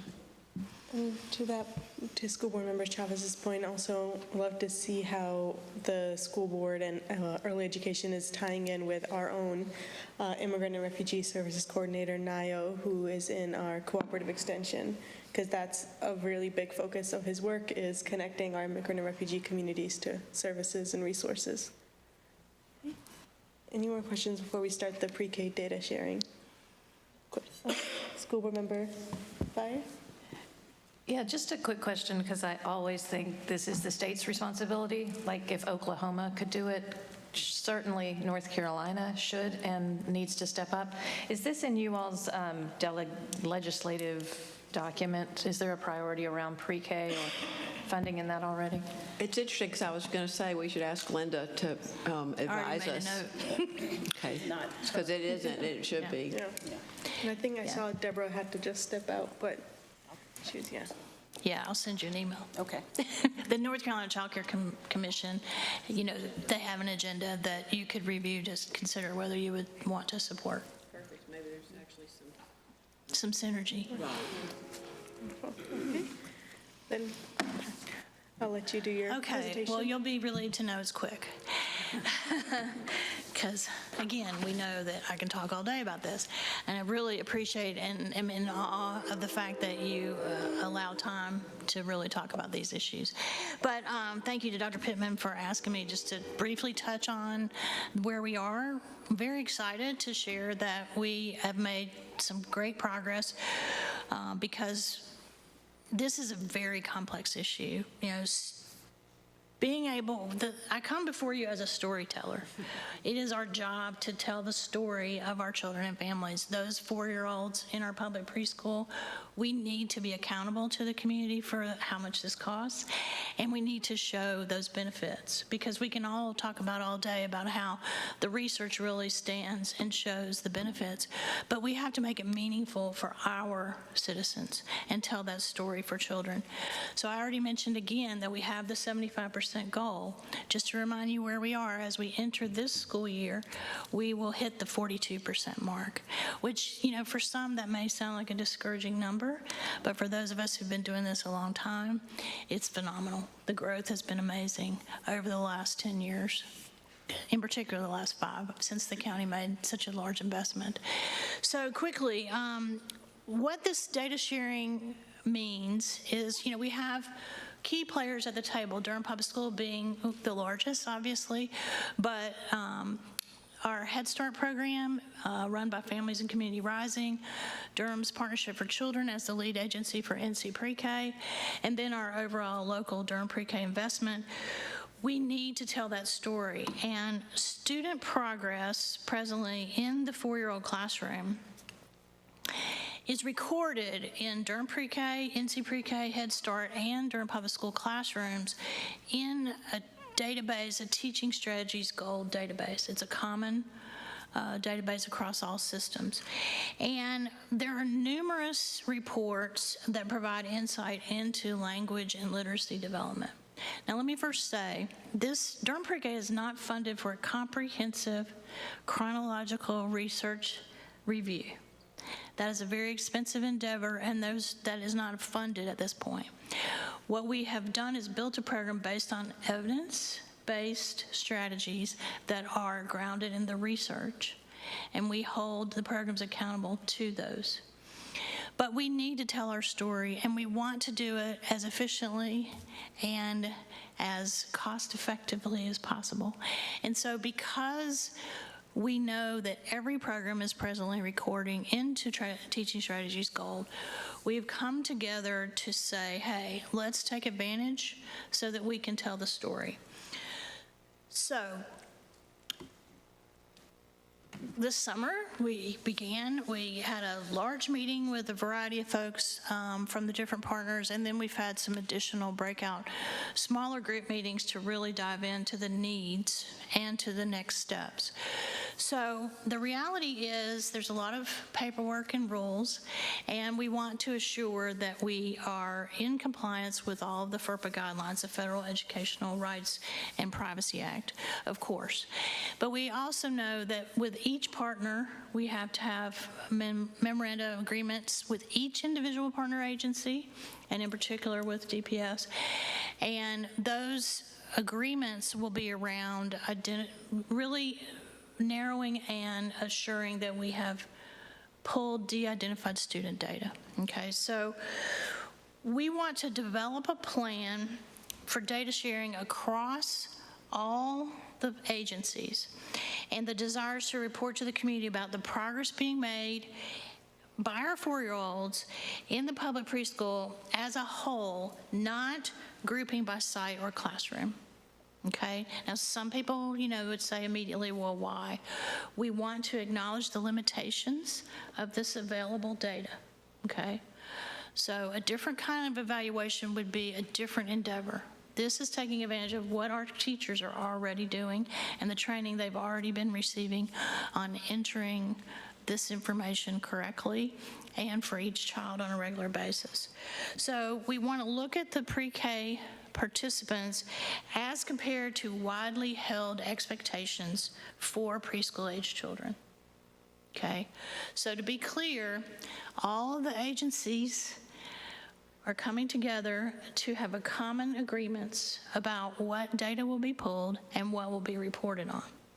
At a minimum, we will report on last school year for those Durham pre-K children funded locally in the private sites, because we have a readiness for that. That's at a minimum, but our goal is to have all agreements with all partners ready, complete, and available so that we can report out on the upcoming school year across all programs.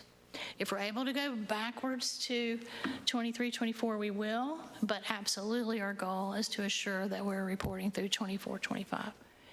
And really for the purpose of saying, where do we need to put more supports in? Where are we doing well? And where do we really need to support our children better and differently? And it's a collective, and I can't emphasize that enough. This is not about the private sites, the public sites. We have a braided program that takes advantage of private licensed program sites as well as public sites. Our Head Start, our public schools, the NC Pre-K investment, all of those pieces are moving us toward meeting our 75% goal. But as you see from the costs that Dr. Pittman outlined, we are going to have to come to a place where we make hard decisions about how we meet that 75% goal and where best should those children be served. The other piece of it is that Dr. Pittman's review and costs all are very aligned with the district's costs. There are some savings that happen because we are a collective and we braid dollars. But that takes a next step of really, analyzing and prioritizing. So thanks for the opportunity to update you, and we'll keep you updated through the rest of this school year. We're excited. Thank you, Dr. Chappelle. I know School Board Member Rogers, or Chair Rogers, you had a question? Anybody else want to go first? You want me to go? Thank you so much for this presentation. I know we have been waiting to hear these kinds of updates. It's good to hear that you're already starting these collaborative activities to help with the memorandum of agreement. Help us move towards a memorandum of agreement and getting some shared data happening. Can you talk to us a little bit about, was it the infrastructure issues that made it so that this data wasn't shared before, or? I think there's a variety of reasons. There's a variety of reasons. First of all, we were building a system to try to grow how many children we were serving. And ideally, you would have that data up front. But the reality is that many of our teachers needed to have additional training and instruction in how to properly complete that information. I mean, I think it's really important to know that, obviously we all know we're advocates for teachers. It is a big job to record this information and to do it well, because obviously what goes in is going to drive our ability to get something out. So there has been quite a bit of training in the last 3 years around this issue of how to appropriately enter that information. I'll be honest, when Durham Pre-K started, the original hope was that the kindergarten entry assessments would be strong and available in North Carolina. And those of you who've been in this space know that there's a long and storied history with that. And some of the Race to the Top grant money that was invested to try to strengthen the kindergarten entry, some of those things didn't pan out. And that was outside of our work, but there was a hope and a belief that that information, that we would be able to see how children entered kindergarten and relate that to what services they had had prior to kindergarten. That was really our focus. This new strategy is really about, what do we have? What is available? What can we best use right now? It doesn't take the place of some desire for future investments in evaluation of our program, of our children, of the different ways we support children and families. That's helpful background, which leads me to my next question, which I guess is for the county commissioners, particularly around, is it time for us to review the MOU between the BOE and BOCC in a way that is inclusive of our desire to expand the pre-K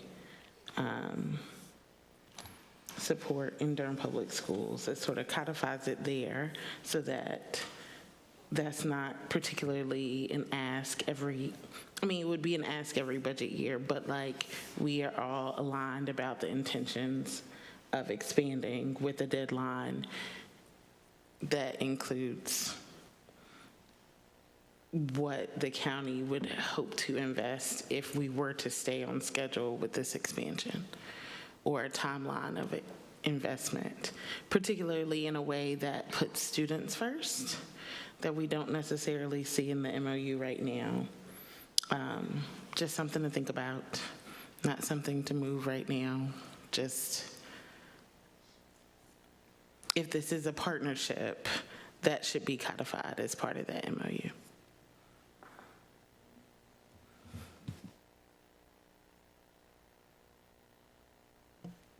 I'd almost worry you might receive less funding than you are now without that in the MOU, just because I feel like the commissioners have been super aggressive with our staff about saying, no, this isn't enough. We want to invest more than that this year. We want to, go up some every year. I mean, I think the Durham pre-K investment, I feel like it's $8 million or so this year. It used to be, I don't know, 4 or 5 when I first started. Yeah, your preschool investments are around 10, but they're different directions. Yeah, just thinking about sort of through Durham pre-K over the years. Anyway, the MOU has more importance in some people's minds than others, and if you guys feel like that, it's totally fine with me. Not that I'll be here anyway, but just I just think that this is absolutely a shared value with the current boards. But you make a good point. This current board the makeups of boards change and values change, and so that might be a way to keep things consistent. Yeah, I think I'm thinking about the portion of it that's a part of our strategic plan to expand. But without state funding for pre-K, where is that funding coming from? And if that's the future we see together, it doesn't have to be financial. It could be over the course of these years. We want to see whatever. Commissioner Jacobs? I just want to respond to Chair Rogers. I think that it would be a good idea at some point to revisit the MOU, especially in light of the fact that you all are developing an MOU. I think we would want to make sure that our MOU supports the data sharing MOU that for sure that you all are working on, and just whatever way we need to revise that. But I think, again, I'm like blown away. It's summer. You guys did all of this work during the summer. I just can't believe it. Again, so thank you so much to everyone who has worked on this. It really, again, I am just amazed that, this came up in our conversations during the budget, and you all followed up on it and really made it a priority, and it's really exciting. And it's really interesting to hear, it's really interesting to hear the way that you all are working together. I mean, data sharing agreements are very difficult in every single sector. What I hear you saying is, what can we use that we have now, and start, again, telling the story. And I think the storytelling is going to be very important, going back to the initial discussion about how do we finance this, how do we really make this happen in our communities. So I guess, one thing I was thinking about when you said a report out to the community, I think us being really thoughtful on how we do report out to the community. And, to me, this is important enough that maybe at some point when you're ready, we have something, in a venue like the Carolina Theater, and we invite the community to come and hear about what we are doing together around pre-K and for our children like that. How do we really let people get up and tell the stories, and why this is so important? Because if we're going to try to bring in, and Manager Sowell, you were out of the room when I mentioned the community fund that the Chamber is launching, how do we bring in the business community and other partners to support this very important investment? And frankly, I don't think there's anything more important that we're doing.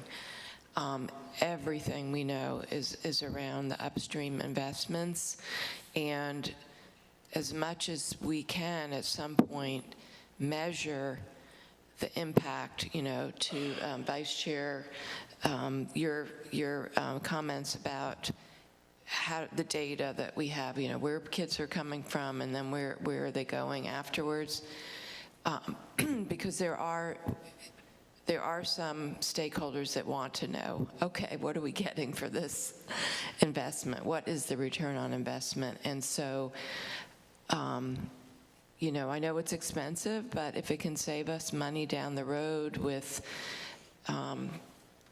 you know, that's impacting in the classroom later on with remediation or counselors or mental health support, all of that, then it is going to be a worthwhile investment. So I do hope in the future, I would love to hear down the road what the investment is that we need to make in evaluation.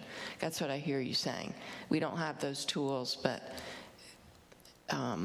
we know evaluation is important, and so at some point. But again, I thank you, and I look forward to your continued progress together.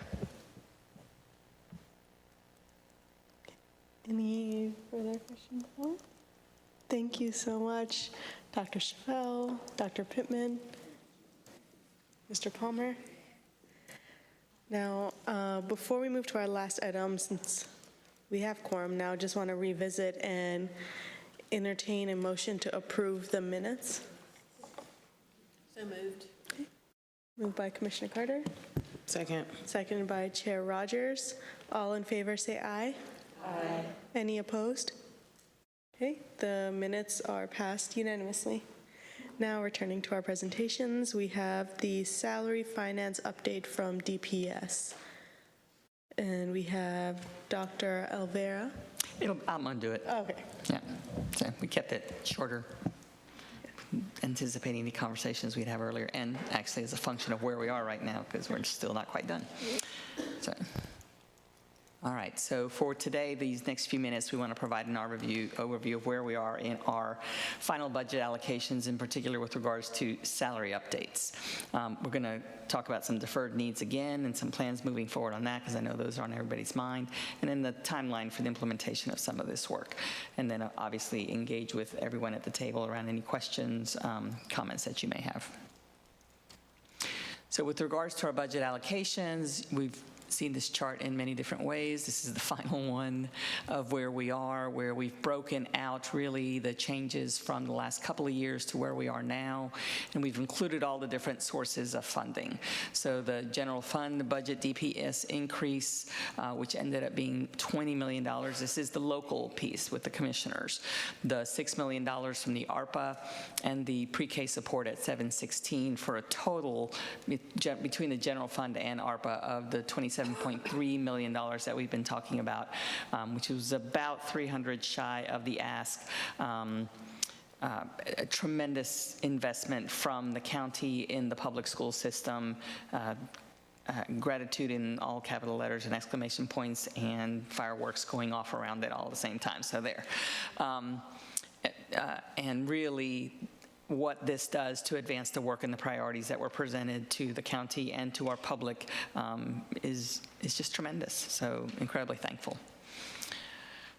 The salary changes in particular. So the legislated salary increase, and we wanted to provide some context here because you hear a lot about it being an average 3 to 4% or something along those lines. But we all know that when the legislature has implemented their salary schedules over the last few years, there is disparate impact with regards to where the raises actually land. So they have front-loaded the impact of raises so that really the only folks getting measurable raises are within 0 to 15 years of experience. Once you hit 15 years of experience in the North Carolina legislated salary schedules, there is very little movement in salaries. So the range that you will find with this average 3.5% raise that was implemented by the legislature is anywhere from $820 a year to $28.90 a year. And I just want to contrast that with the first bullet of the next section, okay? The local request for the local salary supplement guarantees $800 a year for every single teacher in the local portion. The local salary portion of a teacher's salary should be the smallest amount. It is an extra amount that is considered based on the context of the local community. for the local salary supplement to basically equal the legislated salary increase. That, we shouldn't see that. And yet, here we are. So I just have to call that little piece out right there. And then on the high end, 2890. So the actual legislative state salary increase is between 1.55% and 7.05%, depending on where you are in the salary schedule. Again, you're going to see the 1.55 for our highest experienced teachers. And that includes adding the step, okay, which makes that amount even less, quite frankly. So now to the local action, which is really where the action is, so to speak, right? I've already mentioned the $800 local supplement increase that every single certified teacher will get in the school system. And then the next three bullets really are the, how do I say it? It really is the amazing local investment, again, that is very much a hallmark of how Durham takes a look at its teachers and its schools. The master's pay, which is about 10% for all qualifying teachers. The state does have rules on how that is applied. Language around the masters being a part of what they're actually, their job category is and what they're doing. And then the next two pieces, which sort of exist in maybe one other county, but not really to the extent that we're looking at here. An EC and an ELL supplement of $200 per month for teachers in our EC and ELL areas. And then the other differentiated amount, EC self-contained, is $300 per month. So it's not 200 plus 300 for teachers in self-contained. It's just 300 for teachers in self-contained. And then all other EC teachers and ELL teachers, 200 per month. Those are tremendous investments in our staff to keep our staff and provide our staff with the salary that is commensurate with the work that they do every day, and highlighting our most vulnerable students in our community. That is incredibly, there's no other district that's providing an ELL supplement, I can tell you that, or differentiated supplement for EC versus EC self-contained.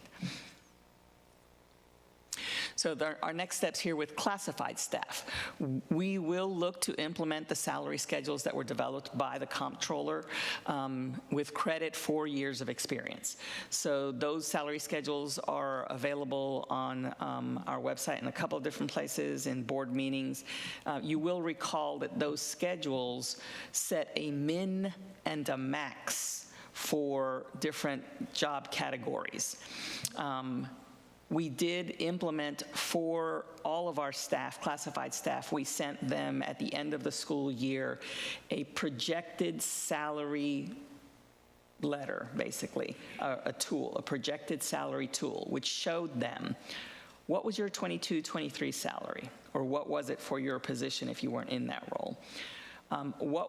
We included what was the 23-24 salary with the implementation of the modified classified salary upgrade that was basically in place for their salaries from July 1 through the end of February. What was that salary? So they could see that. And then what was your final salary for 23-24 based on the final action of the board to go back to 22-23 plus 11%. So I think it's really important to note that while some staff in classified got less with their end of year appropriation and some got more, everyone was receiving 11% more than 22-23, which is a substantial raise. And so moving forward, when we bring the salary schedules for the board to adopt, everyone will receive at least 3% on top of what their final 23-24 schedule was, because that is the legislated increase from the state. So that's the minimum. But some will receive more. And in some cases, I think when you look at the schedules, it was up to 17% more. And that is the piece that is more responsive to the market rate schedules that will be implemented. And then a final decision for the board to make moving forward will be, how will future salary increases be handled for classified staff? Are we looking to every year move folks up a step, so to speak, and continue to give credit for years of experience as they move up, and build that into how we move forward? What that would require would be for the budget staff every year to calculate what is the cost of approximately, it's about 1% that comes with every step. So what is the cost of 1%? If we move everyone currently on staff forward for a year, what does that 1% cost? I can tell you it's about $1 million right now. And then the decision, can we make that $1 million step within our existing budget based on the ebb and flow of people retiring, coming in, going out, or does it need to be part of a budget ask? That is a decision that will have to come forward. Or does the board just say that classified salary increases will be a function of a board action every year, a specific request every year, where they would ask for 1% or 2% or 3%, or would it depend on where you are in the schedules?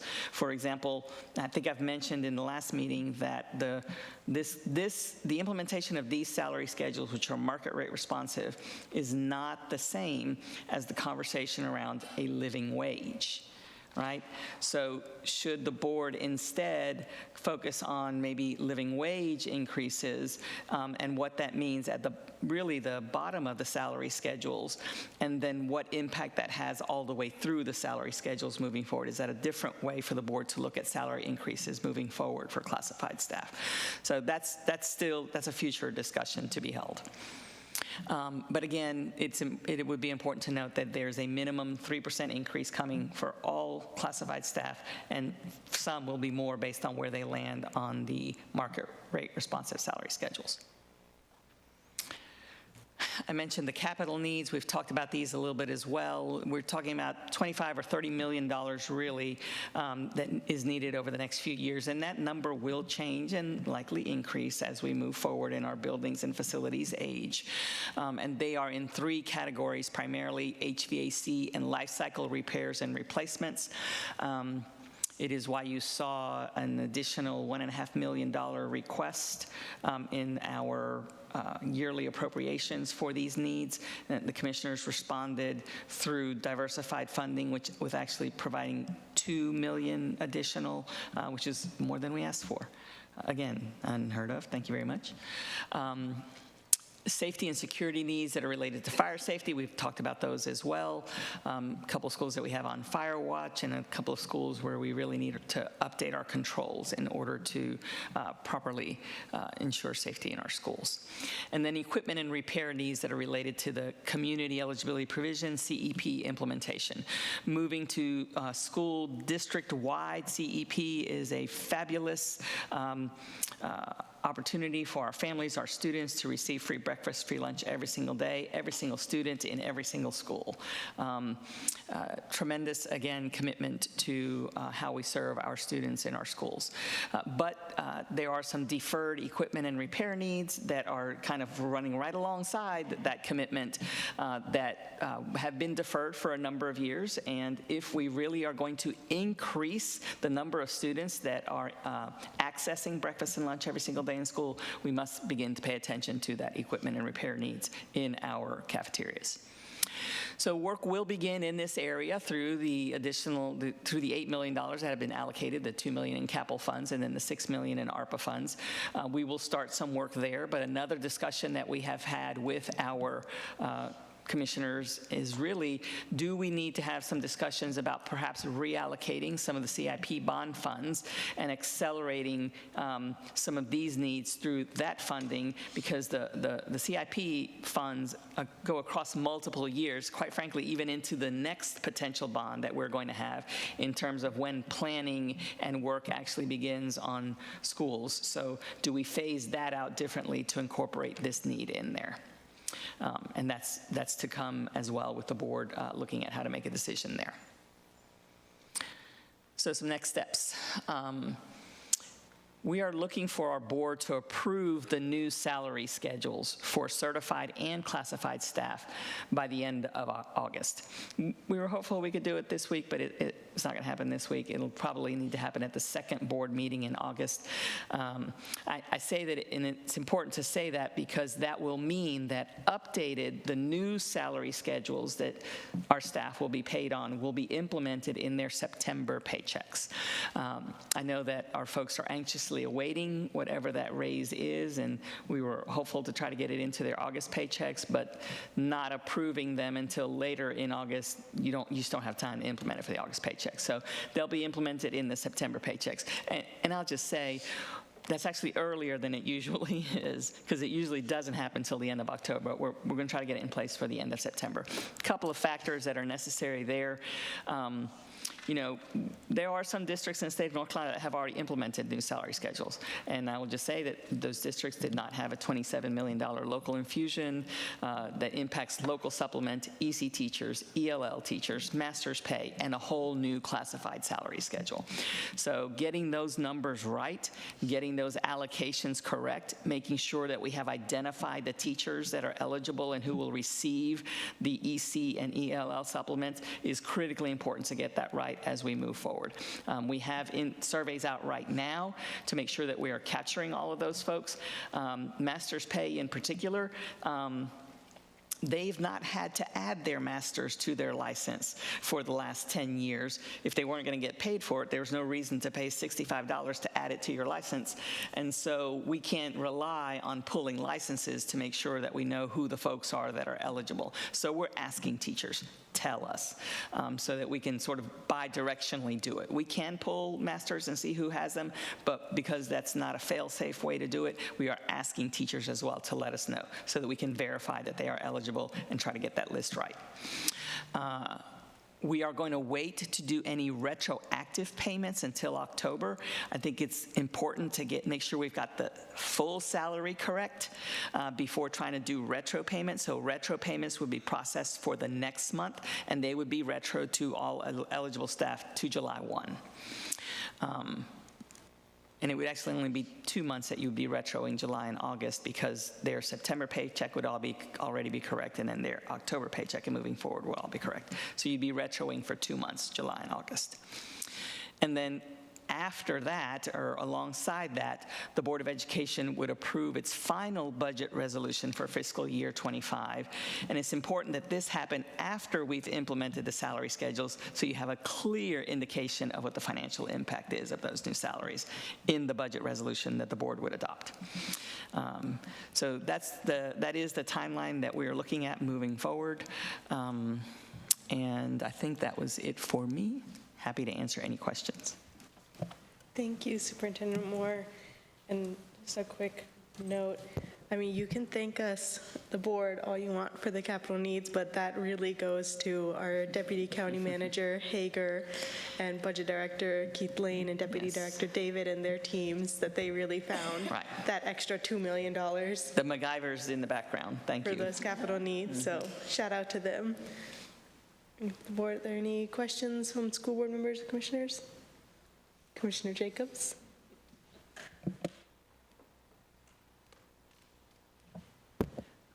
Well, thank you so much for, again, another great presentation. I have a few follow-up questions. One is, it would be great, I don't know, I appreciate that you are going to be so transparent around the salaries. I mean, just looking at, where things were at different points in time, and for people to be able to see that all in one place is really going to be really great, again, to just educate people and for everyone just to have all that information. I clicked on the link in the slides and that it didn't work, but is that something that is available now or it's going to be available at some point? You mean the salary schedules? Well, I guess maybe I'm getting two things confused. You talked about, is the schedule now showing that change over time? No. Okay. So those were individualized salary projections that we sent to each individual employee in the district. Okay. You know, with about 2,000 folks that are in many different categories and places, that was too much to show like everywhere. So, but we sent it in an individual link to each employee so they could see that. Because they wanted to see, what was my salary? What was it for about 6 months? And then I know what it is right now, and what's it going to be next year? And seeing the journeys, the ups and the downs, and all of that was really important for folks to have clarity. And so what will get adopted by the board really is a schedule that shows mins and maxes. It doesn't show each step in between.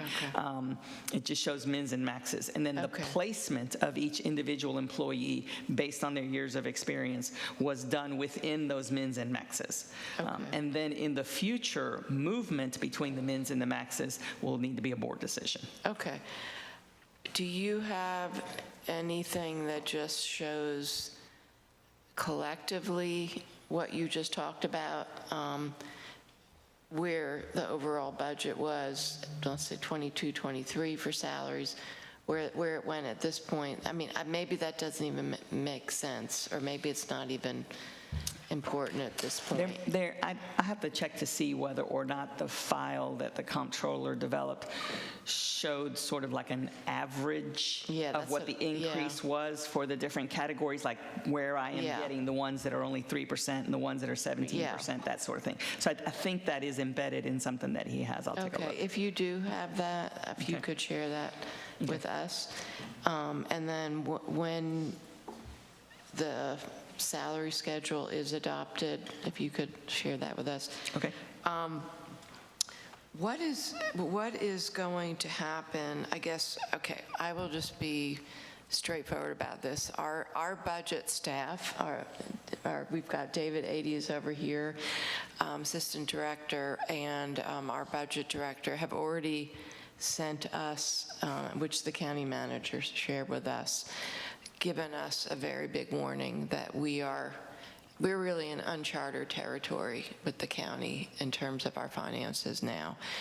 And we already have to be very careful. We've never been in this situation where our fund balance is so low, and just with the combination of where our sales tax revenues are, where we are now going to be reallocating occupancy tax that we've depended on for tourism. So a number of factors like that. So that basically the budget that we approved this year for school funding is not sustainable. And I know that you all are going to be working together, and the new superintendent, now on a monthly basis, to really work together on tracking everything. So even, I think, the decisions that you all are thinking about related to salaries will be very important, that there's communication with our staff about that, because ultimately that is going to be something that the county's going to have to fund. But I'm wondering about even having very active tracking of how funds are being spent, because with vacancies for Durham Public Schools, what happens if you all don't actually need or spend all the money that we've allocated for personnel? How is that going to work? Well, I think those are nice. It's a push-pull there on whether that's a nice problem to have or not. We want to fill every vacancy. We want to utilize every penny for what it's intended. But there are going to be times, like with vacancies, where you may generate savings, and those savings end up in the local fund balance. TPS's fund balance is the lowest it's been in I don't know how long, and there are good reasons, and you all have read about them in the paper, around why it is where it is. And so while it it would be important to look at how we could perhaps regenerate some of that and have a healthier fund balance. I don't think the point is to try to achieve that through not, we want to fill all of our vacancies. But you will see whether or not fund balance is regenerating and increasing, because that'll be part of our annual comprehensive financial review. Now, it won't happen just, though, because of vacancies. I mean, we are also looking at how we're tightening our belt in all kinds of areas. I can tell you that one step that we've taken just to open this school year is we have only released 85% of the local budget to our divisions and departments. We have not released the other 15% until we are sure that we are ready to do so based on the final budget resolution that the board will need to adopt. And that's tied to trying to reduce by around $6 million in order to make sure that we are basically living within our means and do not find ourselves in a position to need to either look to fund balance or elsewhere because we can't cover our budgeted needs. So, so the short answer is savings is where you see savings long-term is in fund balance. But we should have some fund balance, I think, for emergency needs, as we have had to use over the past year.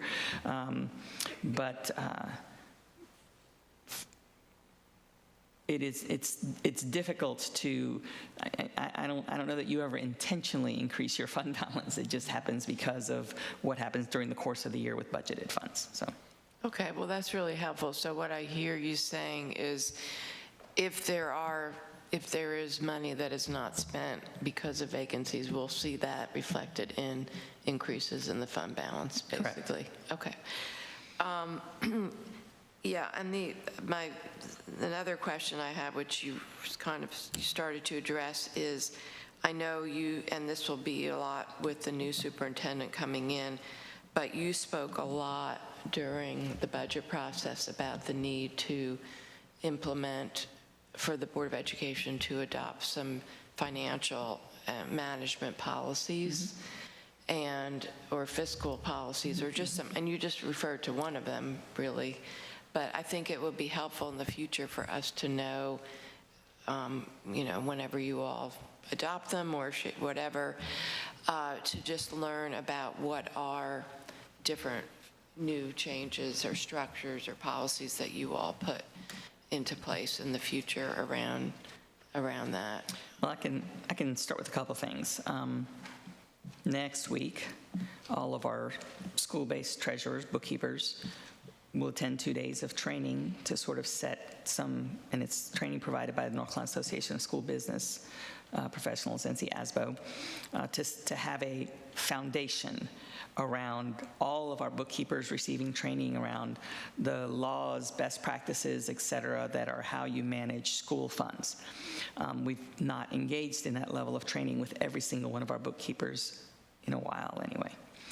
All of our principals will also receive 2 days of training from NCASBO to set a foundation. So 2 days, all of those folks next week. That foundational training will be used to develop a third day of training for the bookkeepers and for the principals on some Durham-specific programs and policies so that they can extend the learning they've gotten from NCASBO into their Durham-specific roles. And then we have also established a contract to update all of our budget and finance manuals, to create an allotment manual, so that we can sort of have a reset and updated information for not just our principals and our bookkeepers, but all of our central services-based staff, anybody who touches dollars and has budget manager authority, to have clear guidelines around how to implement and properly execute financial transactions. It is my hope that those manuals will be available online so that everyone can see them. Fantastic, thank you. And the last thing I want to mention is you talked about possible changes in the CIP. We are actually updating our CIP right now over the next few months, so that this is a really good time for that, and I know you all will be working together, but just wanted to make sure that school board members know that it's actually perfect timing for anything related to that. Thank you. Member Rogers? I first want to thank Ms. Ojijo, who's in the back, who's helped us through this process, along with interim superintendent Ms. Moore. They are making choices and putting procedures in place that people are particularly not used to, and it's going to take some getting used to. The purpose of the Board of Education is to make sure that students get an education. And so I appreciate Commissioner Jacobs wanting to learn more about the financial pieces and procedures and policies that the board's putting in place. But I think an update, particularly like the one Ms. Roberts sends out to after every meeting with all of the policy updates that the board makes, should be sent to the county commissioners. It's just a basic overview of what happened in our meeting, what action we've taken. That way you are then getting all the updates that are necessary to the school system, and there's not any extra step that needs to be taken except to add you to that list. And then you get everything and not just the financial piece. But yeah, that's helpful. We look forward to continuing to put processes and procedures in place and making sure that everybody's carrying those out so that we're doing the best things for our students, for our educators going forward. Commissioner Carter? Yes, I feel just, so proud of our community and our families and everyone that we heard from during the budget season, and so proud of all of us for the partnership that has occurred between the boards and the staff at the school district and the staff in Durham County, and am feeling very hopeful about how everything is going to unroll, and the school system's going to be stabilized and remarkable, and all the families in Durham are going to want to send their children to our amazing schools. I feel a little nervous about two things from the presentation today. One, and going forward, one is I'm wondering how close are we to getting to the place where the lowest paid staff in Durham Public Schools are market competitive here in Durham, so market competitive with the city, market competitive with the county. I know that's the goal. I'm just wondering how close are we, do you think? So market competitive is the implementation of the schedules. I mean, we will be there. And that is not the same as living wage.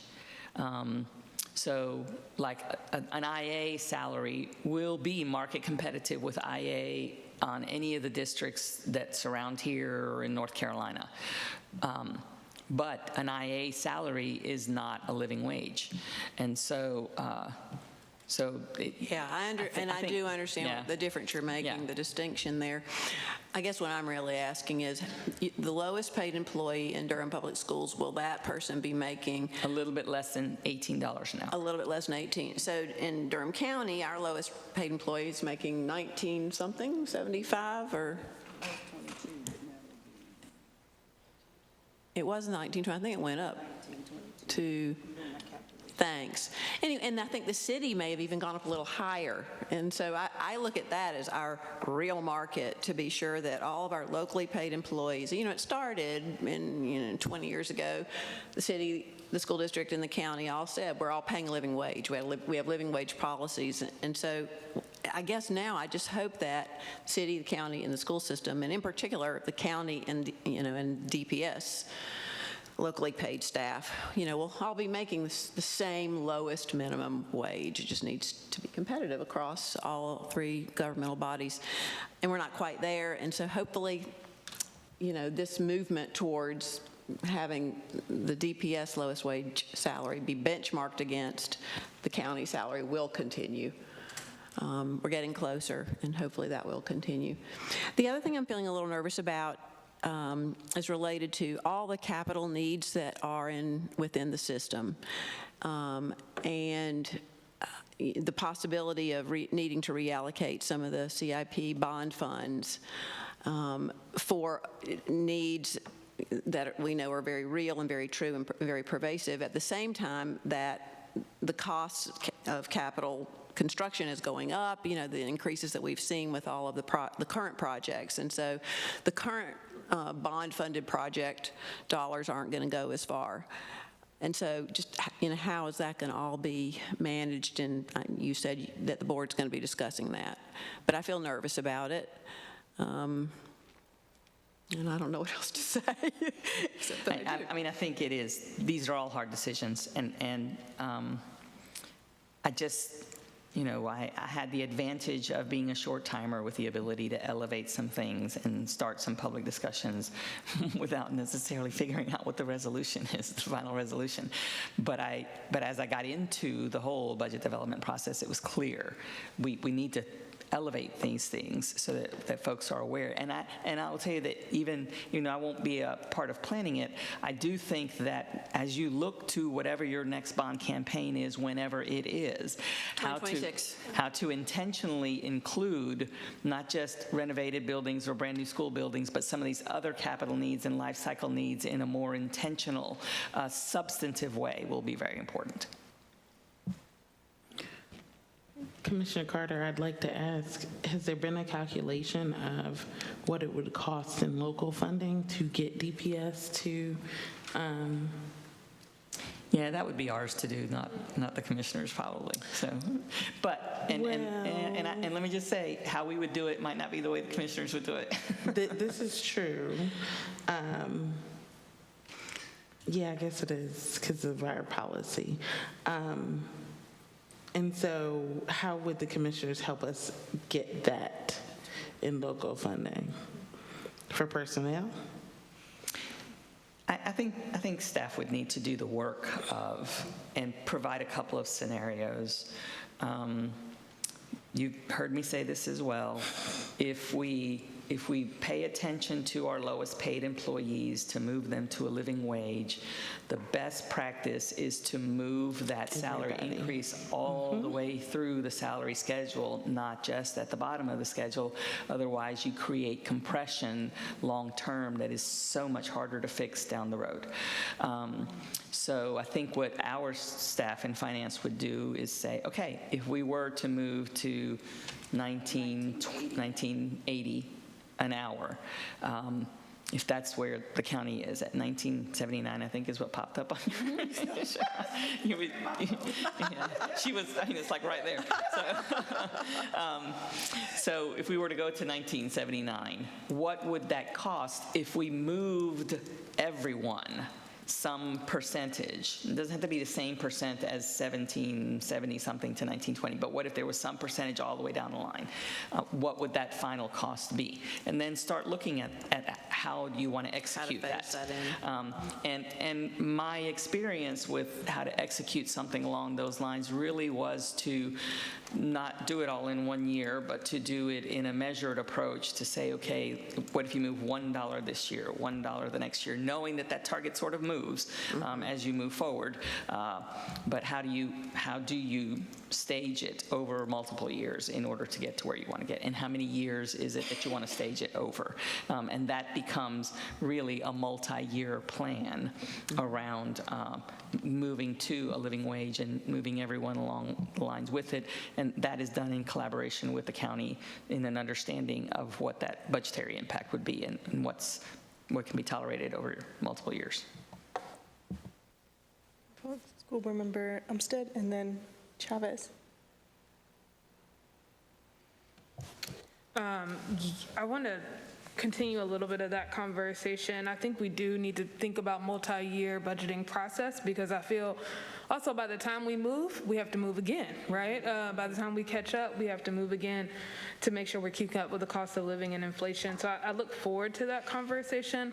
I also hope that the joint bodies, city, county, and schools are having this conversation around salary because we all are wanting to make sure that we're providing living wage and competitive wages, and sometimes one body moves ahead of the others and we all are feeling like we're playing a catch-up game, and can we be more strategic about moving in lockstep with each other, I think would be really helpful. I think I'm connecting this also to the capital improvement plan that you mentioned, Commissioner Jacobs. I know in the past there's been a lot of conversation around Durham Public Schools and how our plan connects with Durham County's capital improvement plan, and wanting to know, we don't need to have that conversation today, but maybe in a future meeting, how do we overlay those two, because we know these construction costs are continuing to go up. We continue to have needs, and we're continuing to have that tension in the conversations that we're having around improving our buildings and facilities. And then I'm going to go all the way back to something you said at the beginning around the legislative agenda, because I feel like all of these issues are tied. The Durham Public Schools also has a legislative agenda. We can share that with you all as you all are crafting what you're working on, because again, all of these issues are becoming local funding issues, but also need a lot of state funding as well. If you could get it to us this week. We can get it to you soon. My question was actually related to that legislative agenda. I was wondering if you had anything specifically about increasing support for capital needs. Yeah. Yeah, I think Manager Swell will relay that to Deborah to make sure it's on our local list as well. Yeah. Okay. Any other questions or comments? Okay, great. That concludes our discussion items and brings us to, we have a written memo from the pre-K update. Everyone should have that on their agenda. And then we have public comments. So we have one individual, Mr. John Hodges Koppel. If you would like to come, I believe this, no, okay, that one. That one's fine. And Mr. Koppel, you have 3 minutes. Do I push a button here? Or okay, great. Well, thank you. Good morning. Thank you, Madam Chair, and the members of the school board and the county commission. I'm here to represent Durham for DSA, which promotes community-engaged, transformative improvements for all of our 2022 school bond projects. I'm here to note some shortcomings in DPS's rush to move DSA and its effect on elementary school funding, which we've been talking about today. This matters to both the DPS board and the county commission, because it is the commission that approved the bond vote, issues the bonds to pay for the schools, and has to raise the property taxes to repay those bonds.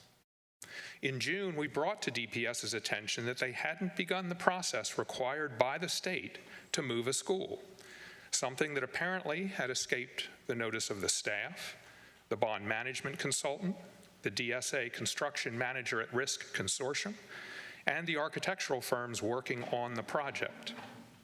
In response, DPS consultants prepared a frankly embarrassing closure study and rushed it to an unadvertised public hearing last week. The DSA closure study that the consultants hastily pulled together does not meet the requirements of the state statute, which specifies, and I quote, submission of completed feasibility and cost analysis forms to the school planning section of DPI. Here is the entire cost analysis in that closure study, a 1/2-page spreadsheet. It doesn't even attempt to look at estimated costs of improving the current campus. Bottom line, DPS has not made an estimate of improving DSA, just using the cost of moving DSA as the basis. Therefore, in our view, the public hearing last week on the closure isn't valid because it wasn't a hearing on a valid feasibility analysis, and we'll make sure DPI is aware of that. To some, it is even unclear if the surprise public hearing met the requirements for a DPS public hearing. At no point in this process have staff and consultants run the numbers on the community option, despite the work by experienced school architects, landscape architects, engineers, and planners showing its feasibility, its ability to increase enrollment, and meet many of the concerns with the current campus, all at a lower per student cost.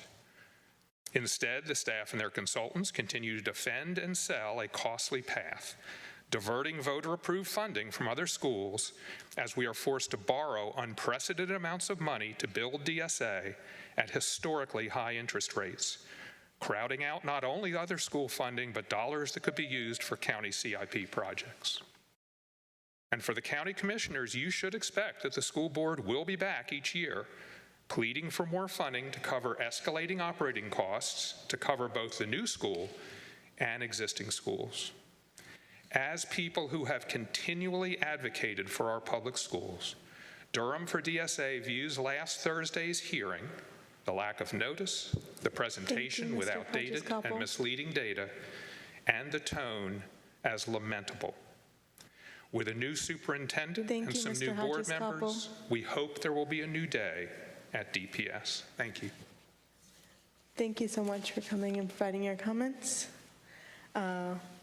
With that, that is the end of our meeting time, and I will call us adjourned. Thank you all so much.